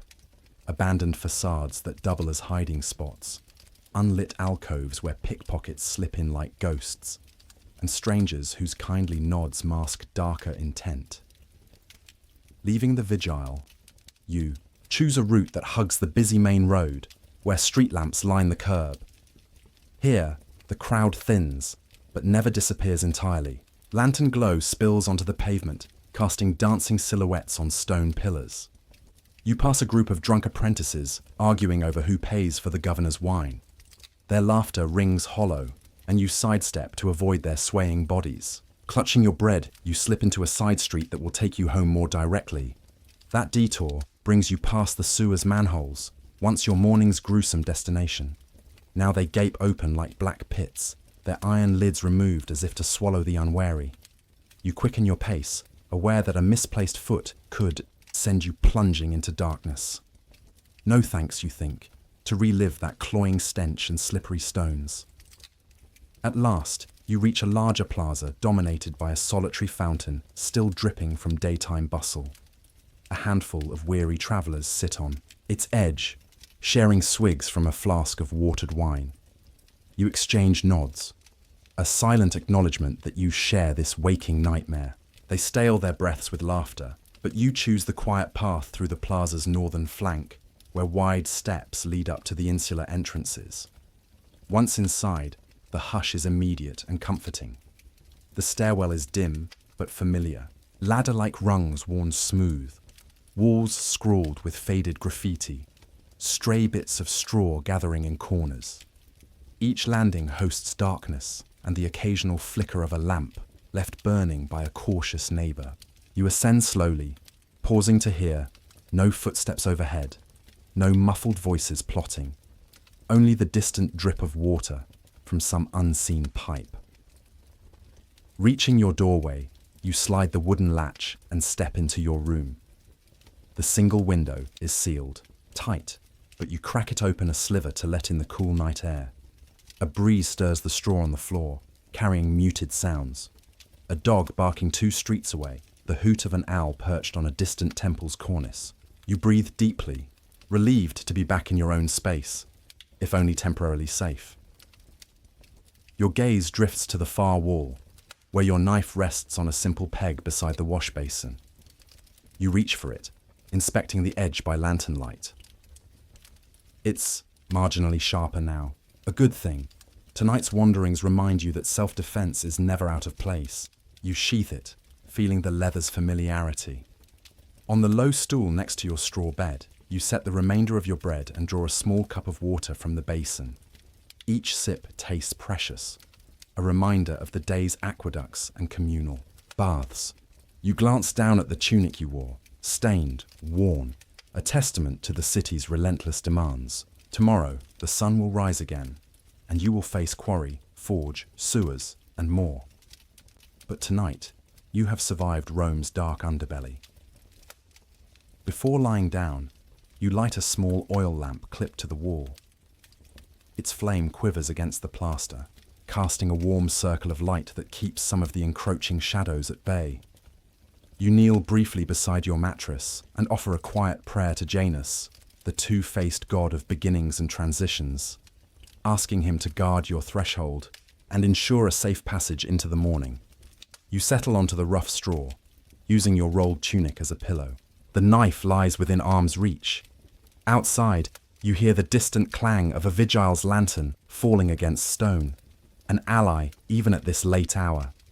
Your eyes grow heavy, and the lamplight dances into patterns that blur as you drift toward sleep.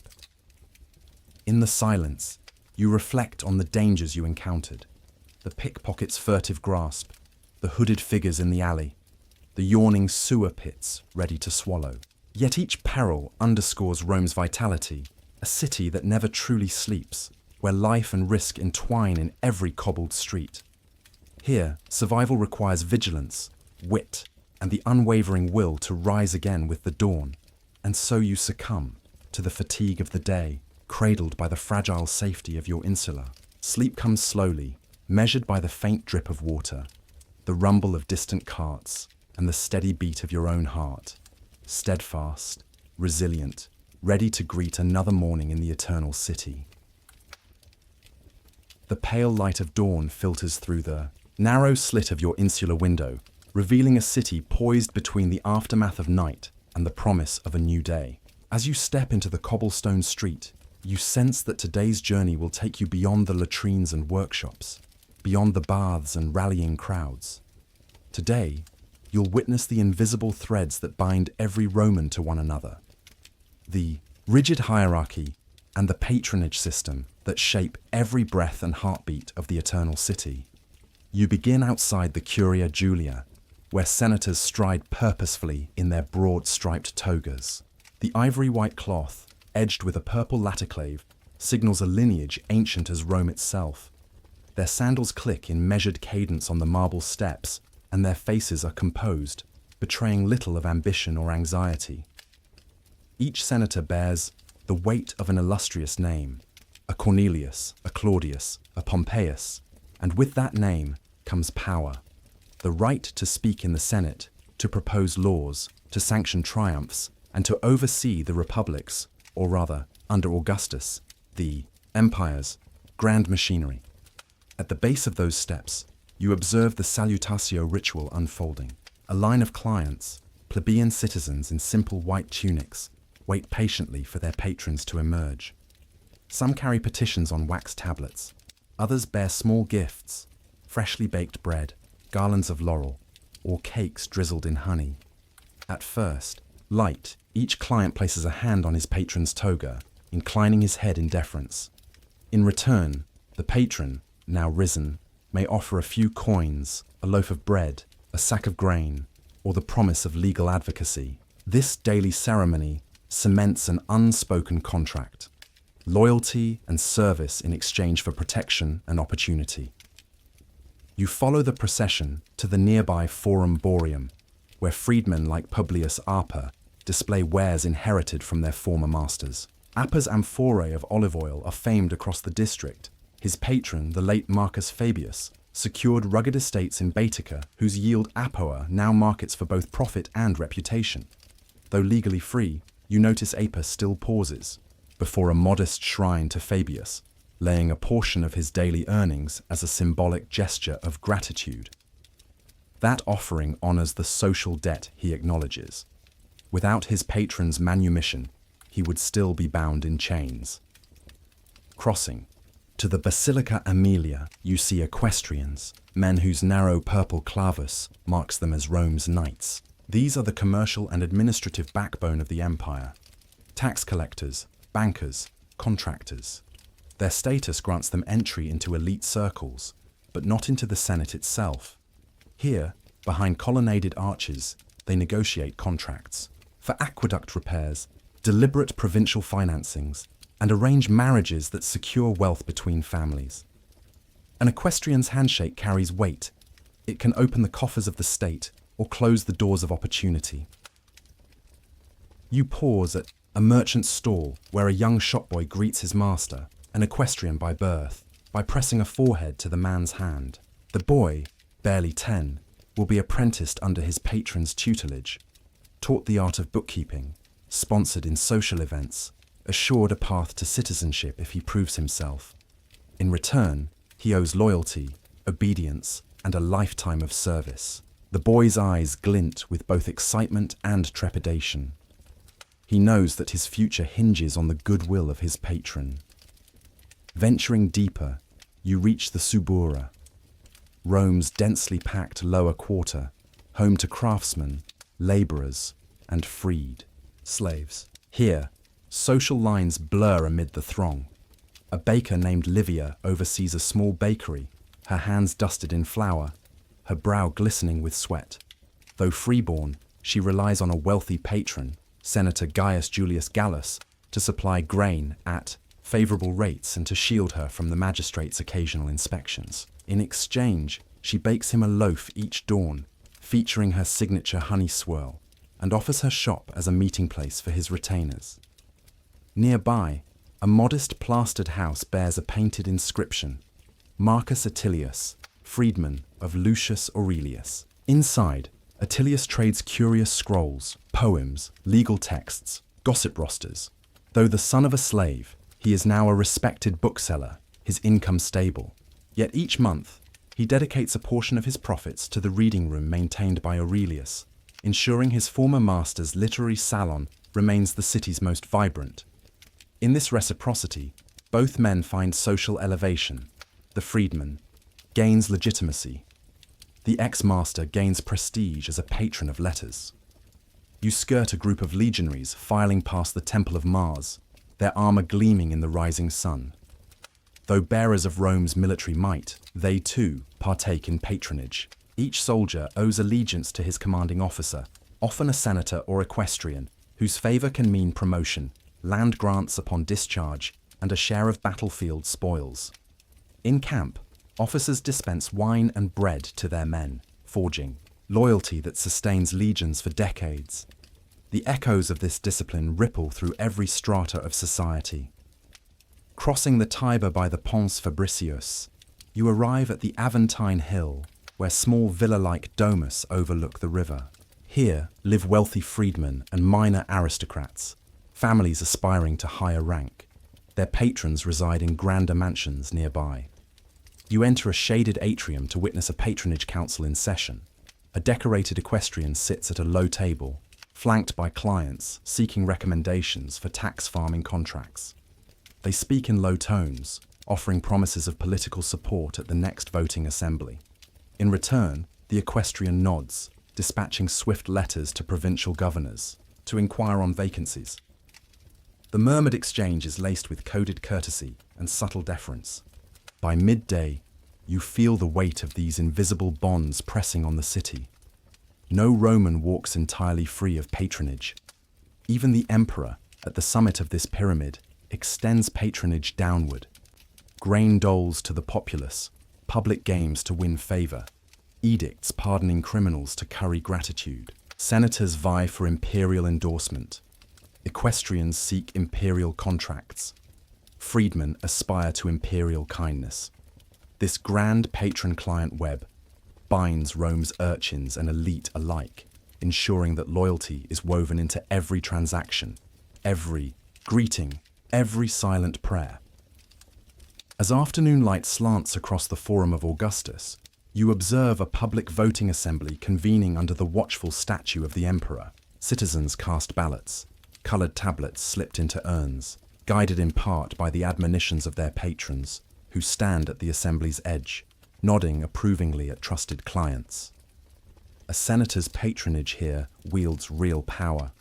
Turning, a block of votes can sway a magistrate's election, influence a public trial, or direct the path of a new aqueduct. In Rome, money buys bread, but patronage buys destiny. Walking back toward your insula, you pass a gathering of street musicians, entertaining passers-by.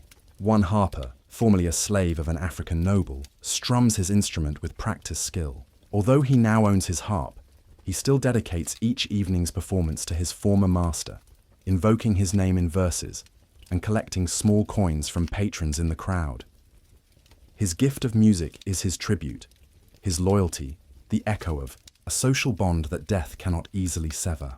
Re-entering your cramped room, you set down the small loaf of bread you carried. You unpack a modest gift from your own patron, a length of dyed wool, enough to mend your tunic and brighten its hem. You smile at the piece of cloth, a tangible reminder that even here, within these humble walls, you are never alone. The patronage system ensures that your necessities, food, legal protection, social standing, are met, so long as you continue the daily salutatio and uphold your side of the covenant. Before night fully descends, you climb to the rooftop terrace shared by several families in your insula. From this vantage point, the city sprawl lies at your feet. Domus and insulae, temples and baths, aqueduct arches and distant rolling hills. The cacophony of the streets below feels softened at this height, a living tapestry stitched together by voices, footsteps, and the ever-present drone of commerce. Here, you pause and reflect on what you have seen. A city where rank is displayed in togas and stripes, where favours are granted in exchange for loyalty, where power trickles downward through complex networks of obligation. The patronage system is more than a set of customs. It is Rome's circulatory system, carrying influence and resources to every corner of the empire. It binds master to servant, senator to plebeian, emperor to citizen, weaving disparate lives into the grand narrative of Rome. As the sun sets, you offer a quiet prayer to Jupiter, the ultimate patron of the Roman state, asking for his blessing on your own humble place within this vast hierarchy. Then you descend the terrace's worn steps and return inside, where nightly lamps glow and the hum of conversation drifts through the halls. Tonight, you'll sleep, knowing that your life, like that of every Roman, is sustained by these invisible bonds. Tomorrow, the cycle will begin anew with salutations at dawn, errands for patrons, and debts of gratitude repaid in service. In this intricate dance of obligation and favour, Rome endures, not merely by law and arms, but by the trust woven into every handshake and the loyalty etched into every soul. The sky has deepened to an ink-blue canopy, spangled with stars by the time you slip once more into the streets of Rome. The lanterns hung from iron hooks sputter in the evening breeze, their golden halos pooling on worn cobbles. In the pale circle of lamplight, shadows twist and shift, reminders that after sundown, the city's gentler rhythms give way to hazards both mundane and deadly. Your first step into the night carries an almost electric thrill. The air feels charged, as though every alleyway holds a secret. Above you, balconies lean like tiers in a silent amphitheatre, and behind half-closed shutters, unseen faces glimpse your passage. You draw your cloak tight against the slight chill, your hand brushing the hilt of your knife. Tonight you travel, not for work or for bath or for bread, but to witness Rome's darker heartbeat. Footfalls echo along Vicus Tuscus, once thronged by daytime traders, now narrowed by shuttered stalls. Broken crates and discarded straw litter the edges, perfect hiding places for the pickpockets who prowl like hungry cats. You step deliberately, trusting neither the dim light nor the friendly street vendors who still hawk stale fruit to late returning diners. Every coin jingled in your purse might tempt a gloved hand. A sudden rustle ahead makes you pause. Two figures detach themselves from the gloom, lean men whose faces remain veiled by hoods. One carries a short club, the other a tattered satchel. Their eyes glint in the lamplight as they close in from either side.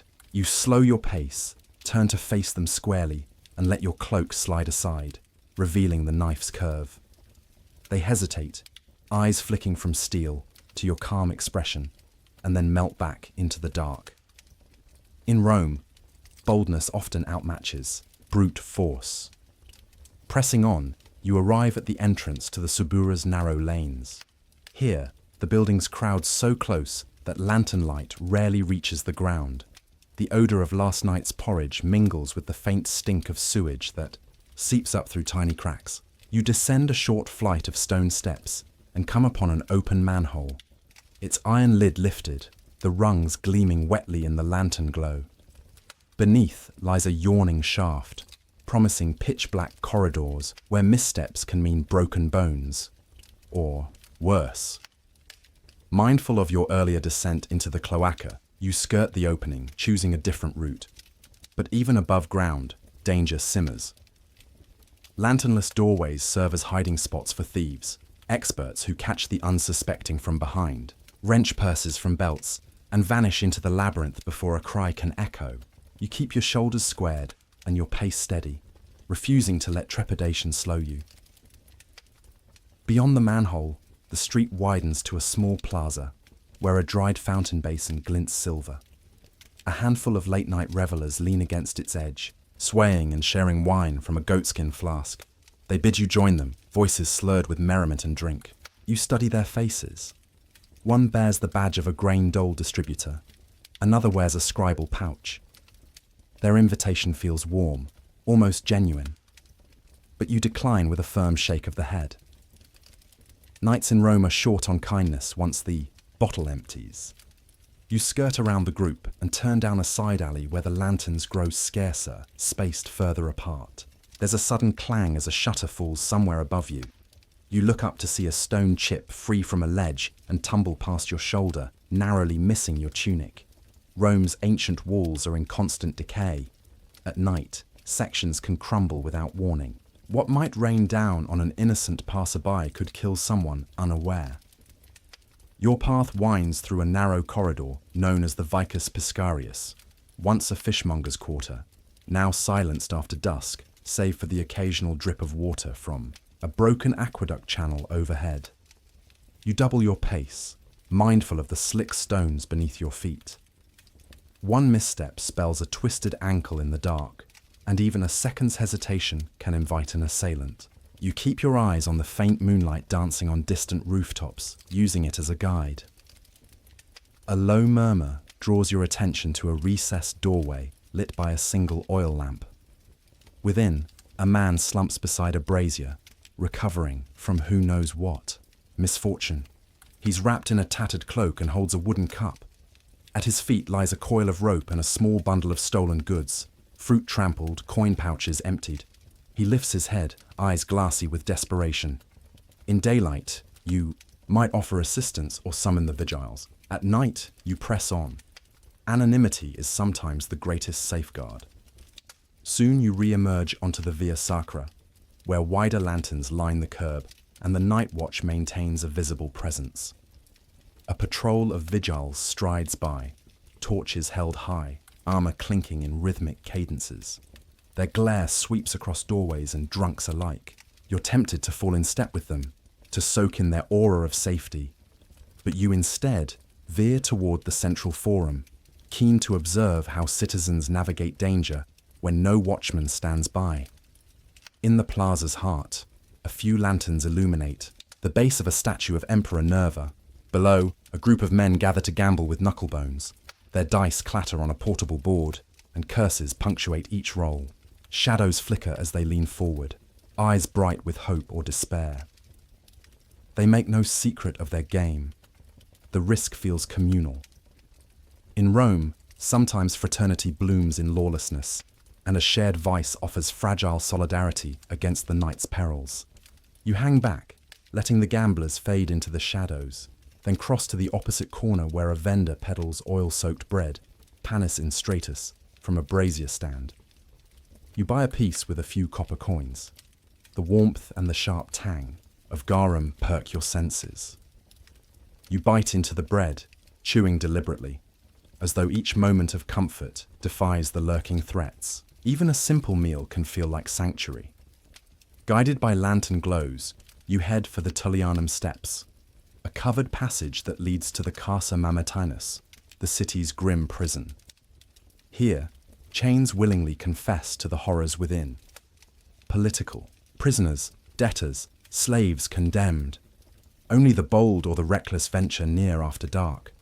You skirt past, heart thudding as you pass beneath its arch. The air grows colder here, thick with dread, and you sense more than see shapes pressed against barred windows, watching. Freedom here is as fragile as a flame in the wind. From the prison's vicinity, you make for the temple quarter, where statues gleam ghostly white under torchlight. Even the gods seem vigilant at night, stepping down from their pedestals to glance at the living.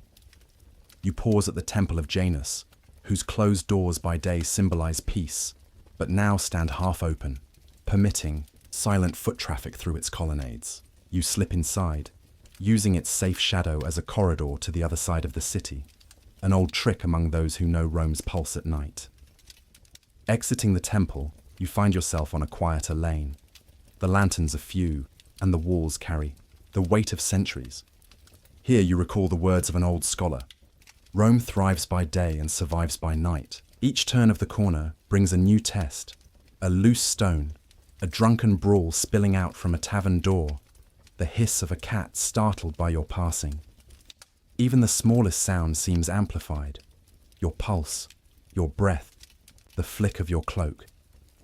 Finally, you approach the insula's looming facade. The stairwell beyond the heavy wooden door is dim, but familiar.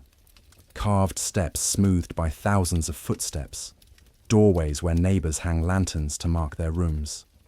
You step across the threshold, leaving behind the sealed gates of temples and the echo of soldiers' boots. Darkness yields to a softer calm here, as though the building itself absorbs the night's threats. Inside your room, you close the slit of a window against the chill and light a small lamp by your bed. The candle flame dances, scattering comforting warmth across the plaster walls. You unpack the oil-soaked bread, placing the remainder on a low table. Your blade glints in the lamp's glow, an ever-present companion. You gaze at the worn handle, recalling the alleyway confrontation, the near miss with falling stone, the thirst you quenched with warm bread by torchlight. Lying on the straw mattress, you reflect on the night's lessons. Vigilance is your greatest shield. The city's landmarks can be refuge or trap, and human hearts fluctuate between kindness and cruelty when the sun departs.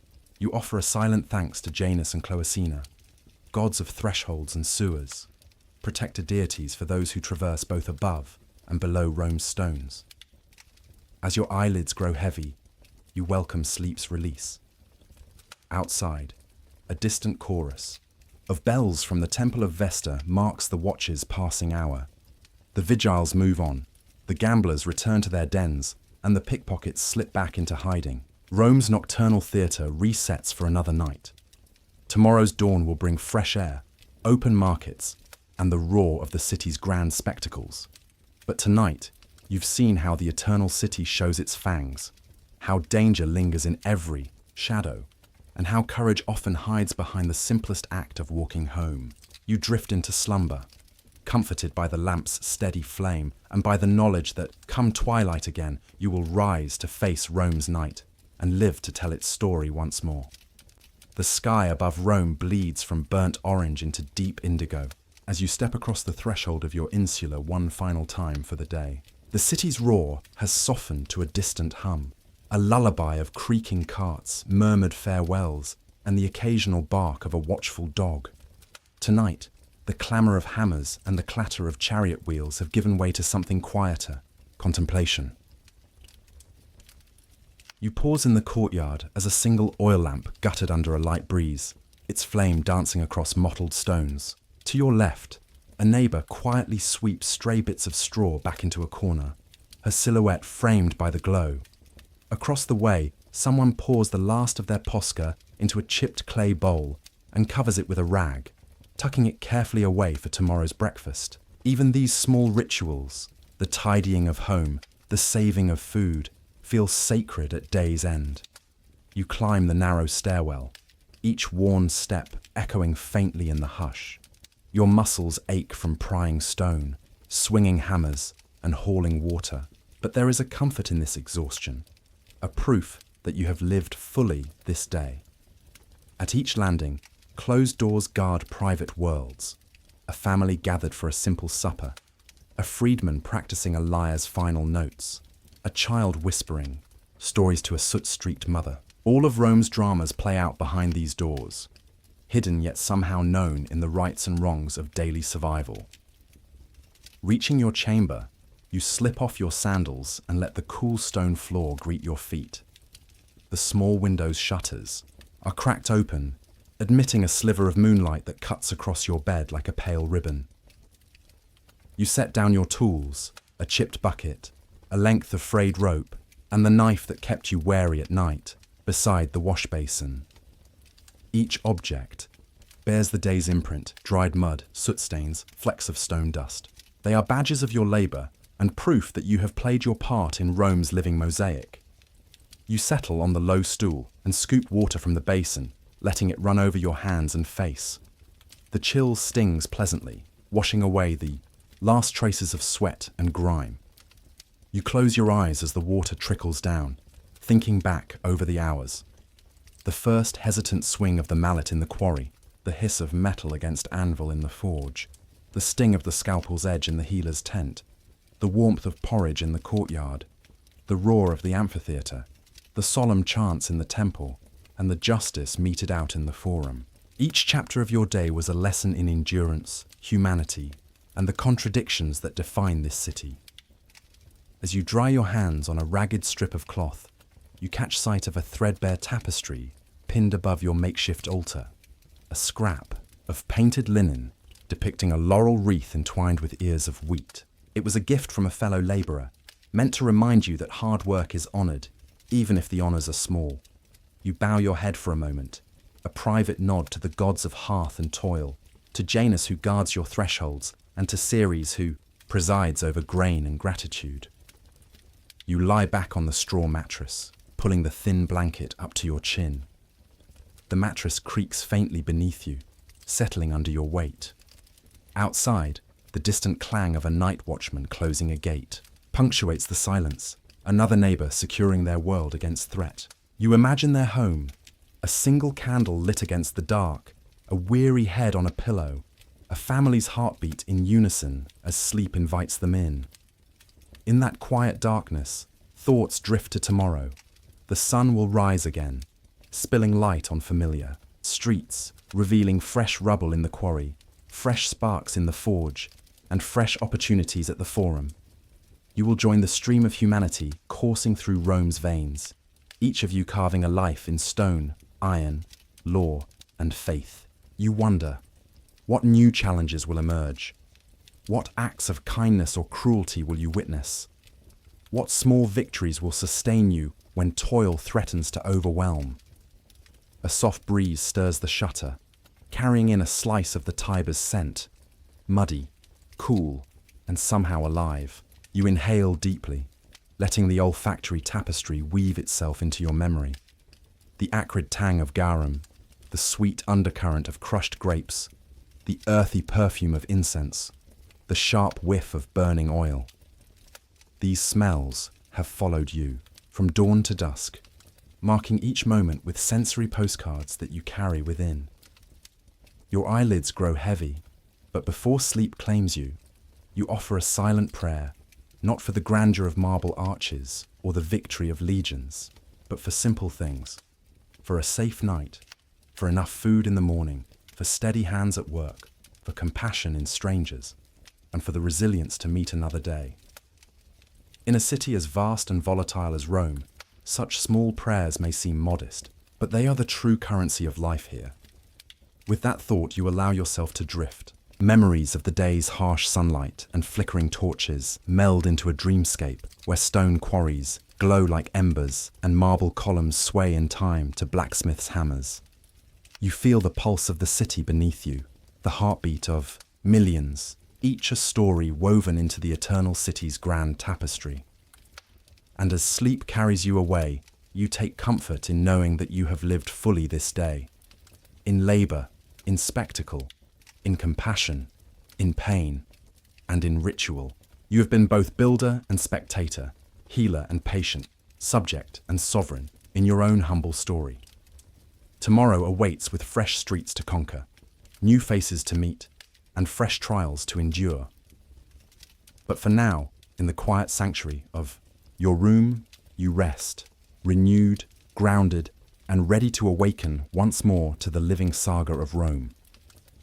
The early morning sun glints off the thatched roofs of Paththia's royal villa, nestled against a gentle bend of the river Danava. Born into the line of High King Sorione, Rhodogon was swaddled in silks, dyed the deep green of spring's first leaves. An outwar, sign of her family's enduring bond with nature and the old rites. From her earliest days, she learned that blood carried duty, her lineage traced back through generations of warrior queens who had defended their people against rival tribes and foreign invaders.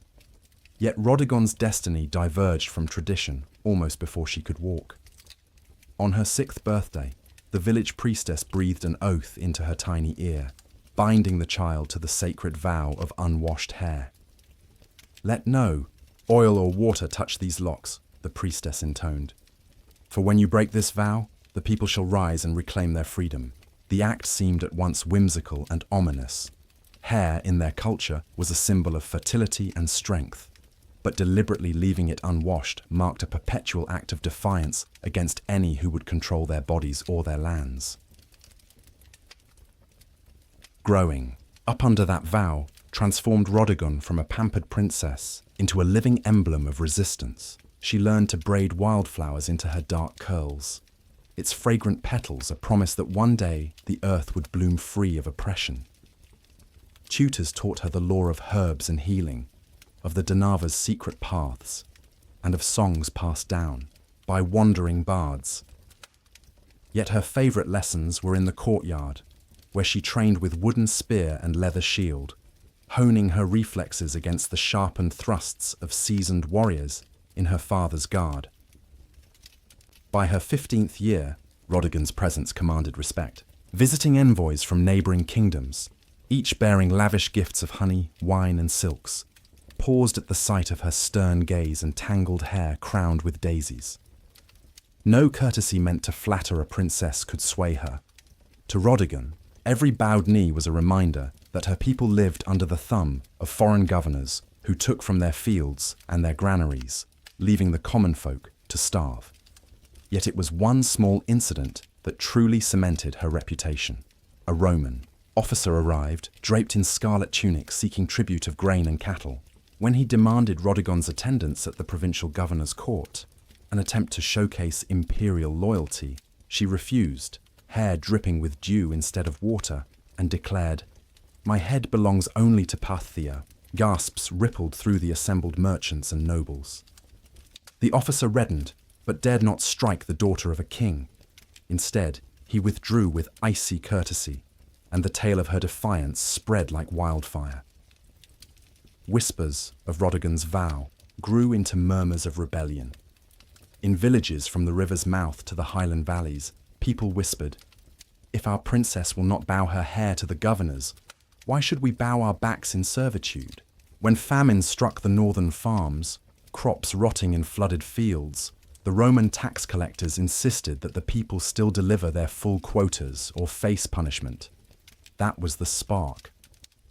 Under moonlight's silver gaze, Rodigon convened a secret council in the stone circle atop Hill Verda, a once holy site now neglected by Rome's priests. Beneath the ancient standing stones, she stood barefoot on cold earth, hair braided with ivy to blend into the night, and spoke with fierce calmness.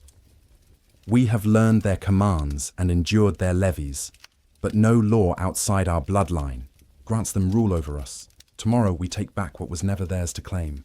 At dawn, thousands gathered, farmers wielding scythes, blacksmiths brandishing hammers, hunters with obsidian-tipped arrows, and even a detachment of deserters from the Roman legion who fled corruption in the capital. Among them glowed banners, bearing Rodigon's sigil, a coiled serpent entwined with barley stalks, a symbol of both cunning and sustenance. As they assembled, Rodigon rode forward on a white stallion, hair unbound and streaming like a dark banner.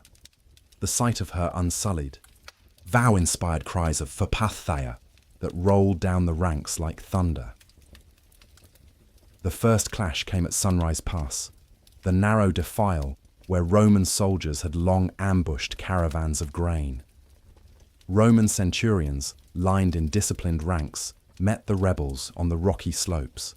Their gladius blades glinted harshly in the sun, but they were taken aback by the ferocity of the assault. Hunters loosed volleys of arrows that rained down from hidden ledges, and Rodigon herself, led a charge into the flank of the formation, shield, raised and spear driving forward with unerring aim. For 6 hours, steel met stone, and the echo of war cries covered the valley. Rodigon's tactical mind became clear.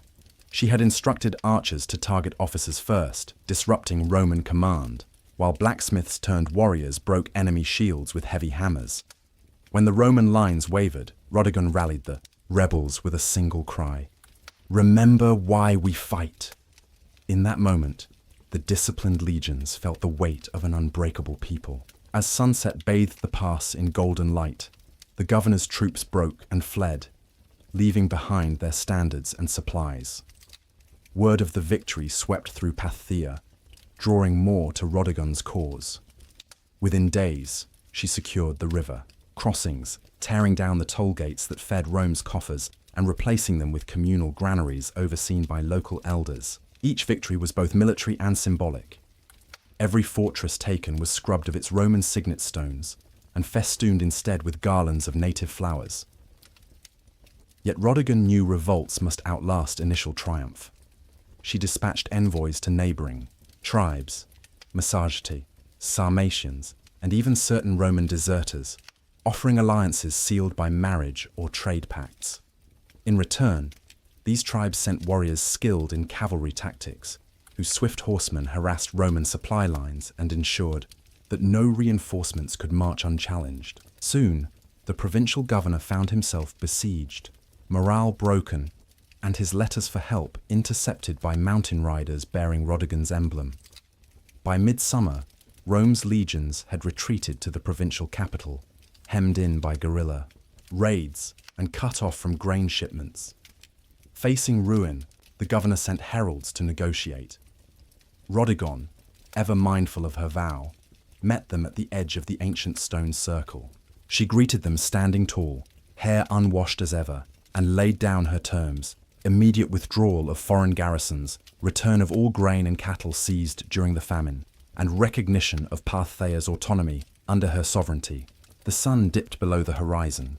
The Roman envoy, face pale with exhaustion, sealed the peace with a nod. The raven-eyed princess, once dismissed as a mere novelty for her vow, had forced an empire to bend. In that moment, her people's songs of hair unwashed, freedom won, weaved through the campfires, binding every soul to the promise of a future unshackled by foreign rule. You awaken before dawn, heart racing with the promise of change. A pale light filters through the narrow window slits of your chamber, borrowing the color of bruised lavender from the sky outside.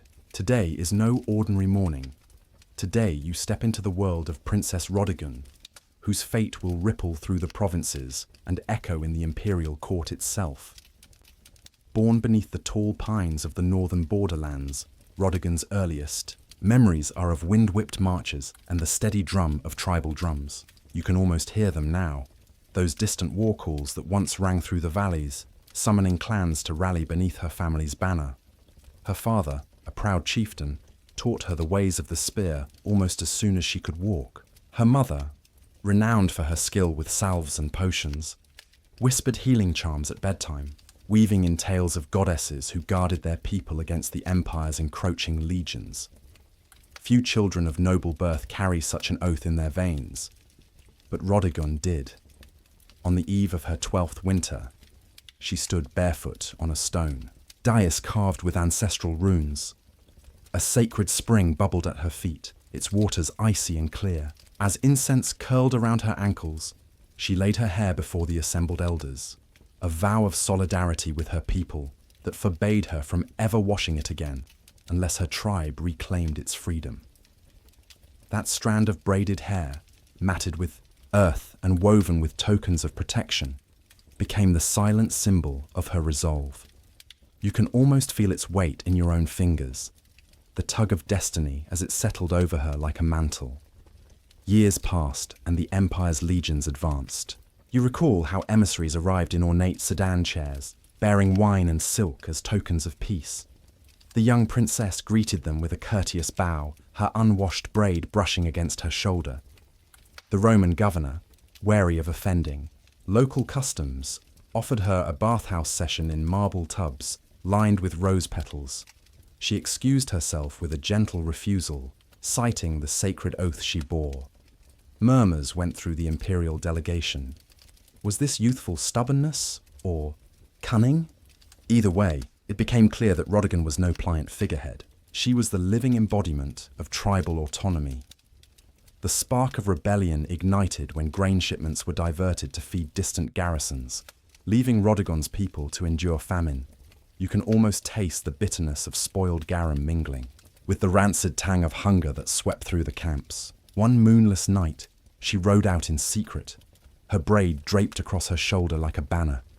Trusting only her closest kin, she slipped past Roman lookouts and lit signal fires on high ground. One blaze, two, then dozens. Smoke columns that rose like dark pillars against the sky, summoning clans from every valley to gather beneath her standard. By morning, men and women of every age had answered her call. Fluted horns sounded in the twilight mist as they formed a phalanx of spears and axes. Rodigan rode along their lines, lamplit eyes shining with fierce purpose. "We will not starve beneath Rome's yoke," she declared, voice ringing as sharply as any legionnaire's trumpet. "Tonight, we seize our freedom or we perish trying." You feel her words echo in the crisp air, stirring the hearts of those who stood with her. The first clash came at a Roman granary on the river's edge. Those massive warehouses, once thought impregnable, fell within hours as Rodigan's warriors, struck with swift precision. You envision the surprise on the legionaries' faces as they were driven back by smaller bands, who knew every hidden path and ford. The princess herself led a detachment through an abandoned mill, emerging behind the guards and trapping them in a kill zone. Her braid, tangled and heavy, whipped behind her like a dark halo as she rallied her fighters. News of the uprising spread like wildfire through the province. Villages long oppressed by corrupt tax collectors rose in unison. You hear the distant clang of overturned cages as horses broke free, the murmur of freed captives stepping into the dawn with new hope. Rodigan's forces did not carve a path of wanton destruction. Rather, they liberated grain stores, redistributed food, and sent envoys to neighboring tribes, forging an alliance stronger than any imperial decree. As the rebellion swelled, you trace its route on the map of your mind, from the river granary to the hilltop fort, along mountain passes where Roman legions dared not follow, and into the bustling border town where traders paused mid-bargain to wave their banners in solidarity. In every liberated settlement, Rodigan's braid grew heavier with tokens of gratitude, pouch charms, braided ribbons, carved bone talismans, all woven into her hair by those she had saved. When the imperial legate arrived with fresh cohorts, he found a united front comprised of farmers, blacksmiths, and huntsmen who had once been whispered rumors of Roman subjugation. They met him not with fear, but with unwavering resolve.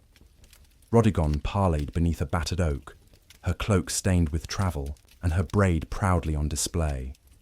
The legate offered clemency under Rome's banners. She countered with terms of genuine autonomy and recognition of tribal law. You feel the tension of that moment, the proud flash of Roman steel as the legate's guard shifted uneasily, and yet the spark of diplomacy that flickered in his eyes as he realized that crushing this rebellion would cost more lives and prestige than rewarding it. A treaty was drawn, sketched onto parchment by torchlight. Rome granted a degree of self-rule, allowed local customs to persist, and agreed to supply grain during lean seasons. In turn, Rodigon pledged tribute in silver and service. As an ally, no longer an enemy, the ink was scarcely dry when she released her braid before the assembled tribes, a symbolic absolution of the oath she had carried since childhood. The braid fell away, and with it the last barrier between a princess and her people. You imagine the hush that fell over the clearing as her hair tumbled to the ground, each knot unraveling in the soft glow. Then a roar rose, cheers that shook the forest canopy, echoing the freedom they had won. Rodigan lifted her arms, her braid now a testament to sacrifice rather than obligation. and embraced both her people and the uncertain peace with Rome. Today, her story resonates across the empire, not only as a tale of defiance, but as a lesson in leadership tempered by compassion. You feel the weight of her braid's legacy, the power of a single vow, the impact of true solidarity, and the art of knowing when to weave together the threads of war and peace. As you step back into your own world, distant from those northern woods, you carry her example in your heart, that courage often begins with a simple oath, and that the true measure of power lies in the bonds we forge, not the chains we break. The say, air was still cool when you rose before dawn, the embers of last night's fires still glowing faintly at the edges of the camp. Word had spread that the Roman governor would attempt to retake the granary at dawn, hoping swift force could snuff out the rebellion before it truly ignited. But by the time the legionaries formed ranks on the shallow plain, Rodigan's uprising was already in full swing, an uprising born of necessity, but tempered by cunning and ceremony. As the first patrol of Roman scouts crested the low ridge, they were met not with the silent shock of ambush, but with the purposeful precision of Rodigan's warriors. Hidden along the sun-dappled hedgerows, archers loosed volleys of arrows that arced overhead, pinning the scouts in place and forcing their cohort to wheel, shields raised, into a defensive square. You can almost see the dust swirling at their feet, the glint of metal as swords were drawn. Rodigan herself rode along that hedge line, her braid tied back with strips of dyed leather, eyes sharp beneath her hood. She waited until the Roman formation wavered, then signalled her flanking parties with a raised spear. From forest paths and orchard clearings, flanking bands emerged in unison. Spearmen from one valley, light cavalry from another, and fierce axe-wielders who had once hunted mammoths on the highlands. Their sudden appearance on the Romans' exposed flanks caused the legionaries to break ranks, attempting to form a loose circle, even as spears jabbed and horses reared. You hear the clash of iron on shield boss, the battle cry of Rodigan's people echoing like tribal drums. With practiced calm, she guided her cavalry in sweeping strikes, cutting off any scouts who tried to slip away. Yet, even as blows were exchanged, the rebels moved with restraint, capturing soldiers alive when possible, disarming rather than slaughtering, and sending the uninjured back to their lines with messages of parley held high on wooden lances. This was not wanton bloodshed, but a demonstration of calculated power. By midday, the rebels had sealed every pass to the granary compound. Runners sprinted ahead of the main force to secure supply wagons, and direct villagers to bring torches. As the sun dipped low, preparations for the ritual assault began. Lines of spears formed in concentric circles, archers at the outer ring, and a small unit of hand-picked warriors carrying ropes to scale the outer walls. Torches were readied, their flames soaked in pitch to roar to life on a moment's signal. At dusk, Rodigan strode to the head of the inner circle. The air was thick with anticipation. She raised her spear, voice ringing clear. Tonight, we reclaim life for our children and honor for our ancestors. Let the granary's doors open to the hungry, not the oppressor. 1,000 voices answered in kind, echoing through the valley like a thunderstorm. With that, the torches were lit and held aloft, bright streaks of flame against a velvet sky. As the arrows began to arc into the compound, the unit of climbers slipped ropes over the battlements, scaling the walls in silence. Within minutes, the gates were thrown open from the inside by rebel sympathizers who had infiltrated the guard rotation days before. Horsemen flooded in, seizing the wagons, while the bulk of the force spread to secure the storage rooms. Romans taken prisoner were disarmed and treated with dignity, offered water and bread before being escorted away under guard. By midnight, the granary's doors stood wide.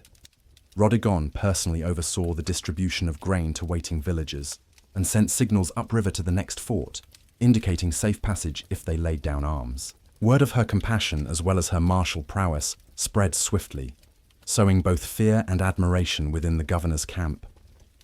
Word of the uprising stirred whispers in distant towns, but Rodigan's most unexpected stroke of genius was yet to come, a public ritual to shatter the taboo she had carried since childhood.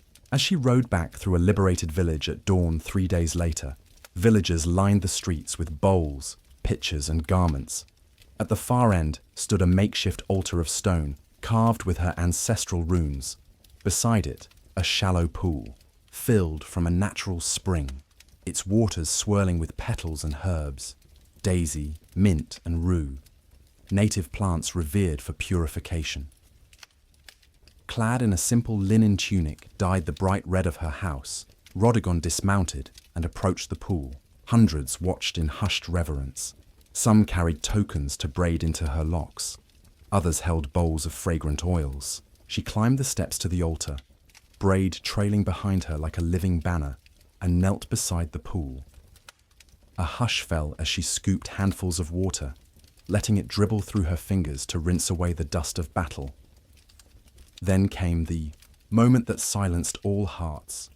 Rhodogon lifted the first clump of that storied braid and guided it into the water. The hush deepened to pin-drop quiet. One by one, villagers approached. Elders dipped handfuls of water. Children scattered petals, and healers infused the bowl with salves of lavender and frankincense. Rhodogon worked in concert with them, patience etched on her face as each strand unfurled in the pool's clear depths. When she finally stood, the braid, once matted with oath and hardship, hung loosely like a waterfall of ebony silk. Its tangled knots had been cleansed, symbols washed away, yet its essence remained, the tokens woven into it. Bones, beads, and carved wood gleamed anew. She lifted the water from her hair with both hands and allowed it to cascade down her shoulders, droplets catching the morning light like scattered jewels. The crowd held its breath. Then, as if released by a universal exhale, cheers thundered through the valley. Rhodogon rose, water drenching her tunic, and raised both arms in triumph. "Let this be the symbol, not of our suffering," she proclaimed, voice carrying across assembled masses, "but of our renewal, clean hands, clear hearts, and a future forged by our own will." This public washing was no mere show of vanity. It was a communal catharsis. By cleansing her hair, Rhodogon signaled a new chapter, one in which the oath of bondage gave way to the promise of shared destiny. It bound the people not to a vow of deprivation, but to a pledge of unity and self-determination. In the weeks that followed, Rhodogon's ritual became legend. Songs sprang up in the markets, ballads of the warrior princess who shed her braid and led her people to freedom. Traveling merchants carried tales of her compassion alongside news of her military acumen, ensuring that even distant trading posts from the Adriatic to the Alps buzzed with her name. Politically, the treaty she negotiated with the governor set a new precedent. Other border tribes, previously cowed by Rome's might, petitioned for similar terms of autonomy. Governors, wary of protracted rebellions, recognized that clemency combined with honor could be a more potent tool than force alone. Rome's provincial administrators began to adapt, incorporating local leaders into their councils, granting them a stake in the peace. Culturally, the public washing ceremony found its way into springtime festivals. Communities assembled at natural springs to purify not just leaders, but entire villages, washing away the old year's grievances and heralding the new year with fresh resolve. Rhodogon's rite became known empire-wide as the Festival of Renewed Oath, symbolizing that vows, once fulfilled, could be relinquished for the sake of growth. Rhodogon herself retired from the front lines, founding a council of tribal elders and Roman delegates to oversee her region. She opened schools where Roman and indigenous children learned together, blending Latin literacy with native law. Under her guidance, the borderlands flourished. Grain yields rose, artisanal crafts expanded, and trade routes bypassed old toll, stations to bring prosperity to once oppressed valleys.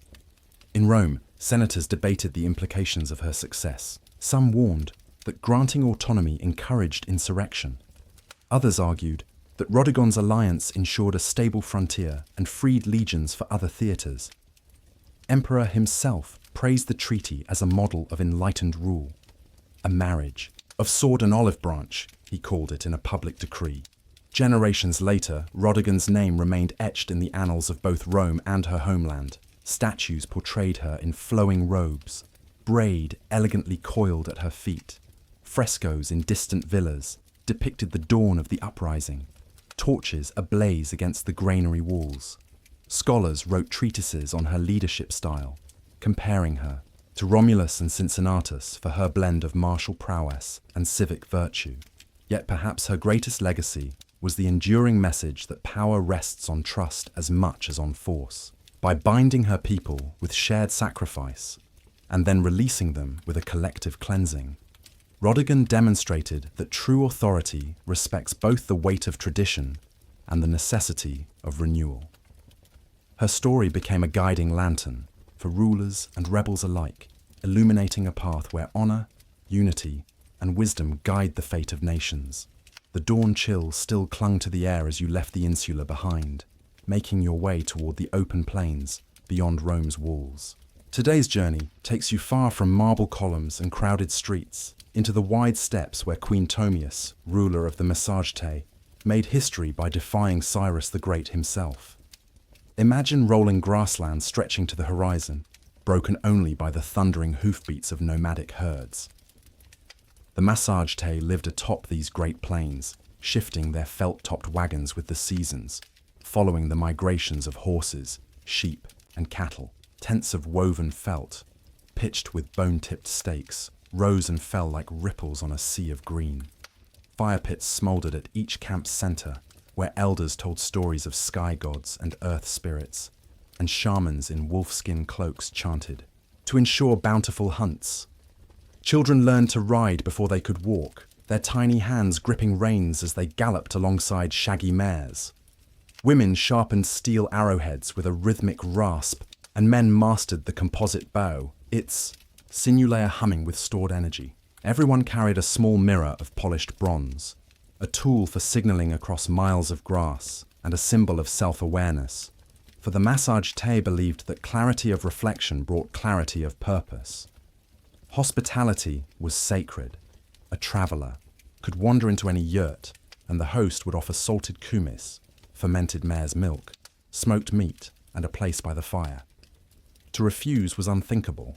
To accept was to join a bond of mutual respect, sealed by shared words, shared hearth, and the whispered invocation of the earth goddess. News of Cyrus's conquests in the west reached the steppes like a distant thunder. When his emissaries arrived, bearing gifts of Persian silk and promises of peaceful alliance, many saw an opportunity.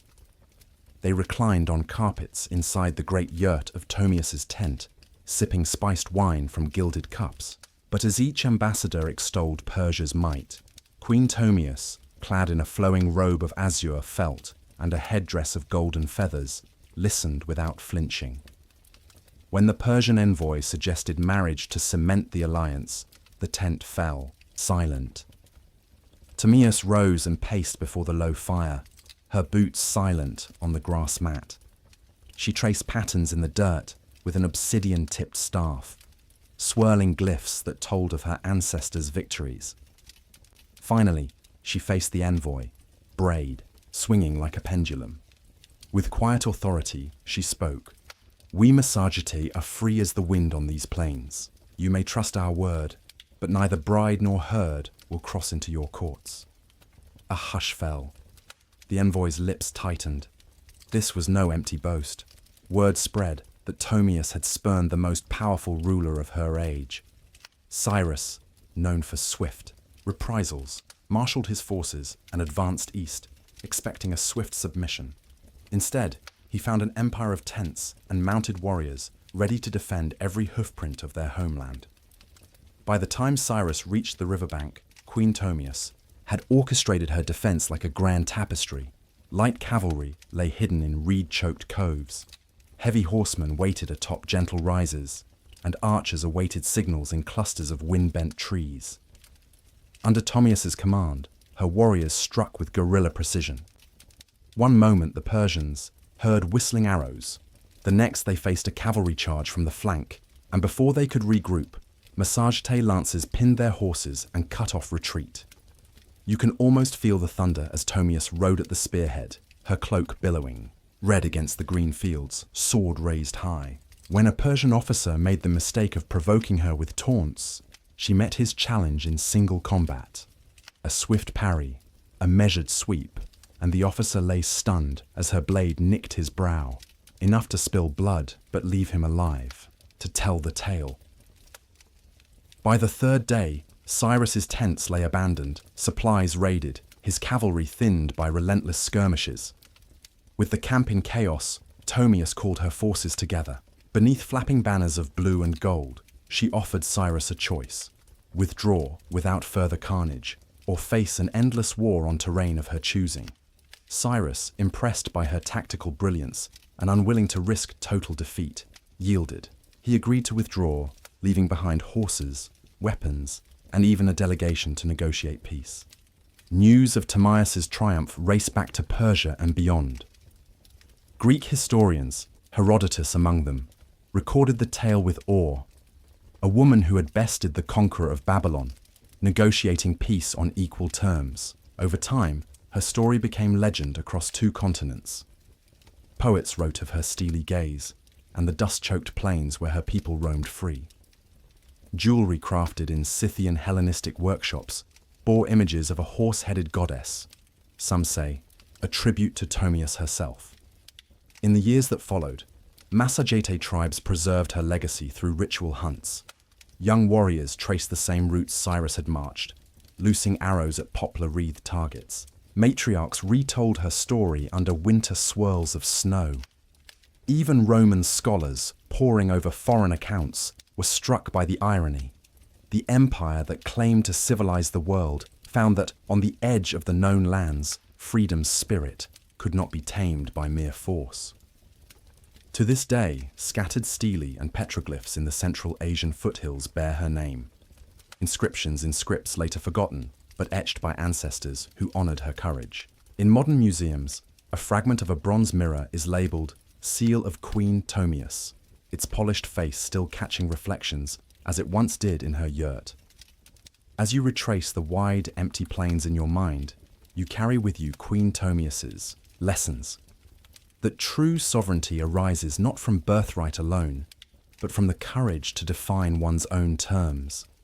That mercy can be a weapon as potent as steel, and that even the greatest conquerors may pause when confronted by unwavering will. From the steps to the imperial court, her story reminds us that some spirits remain free, no matter how vast the empire they face.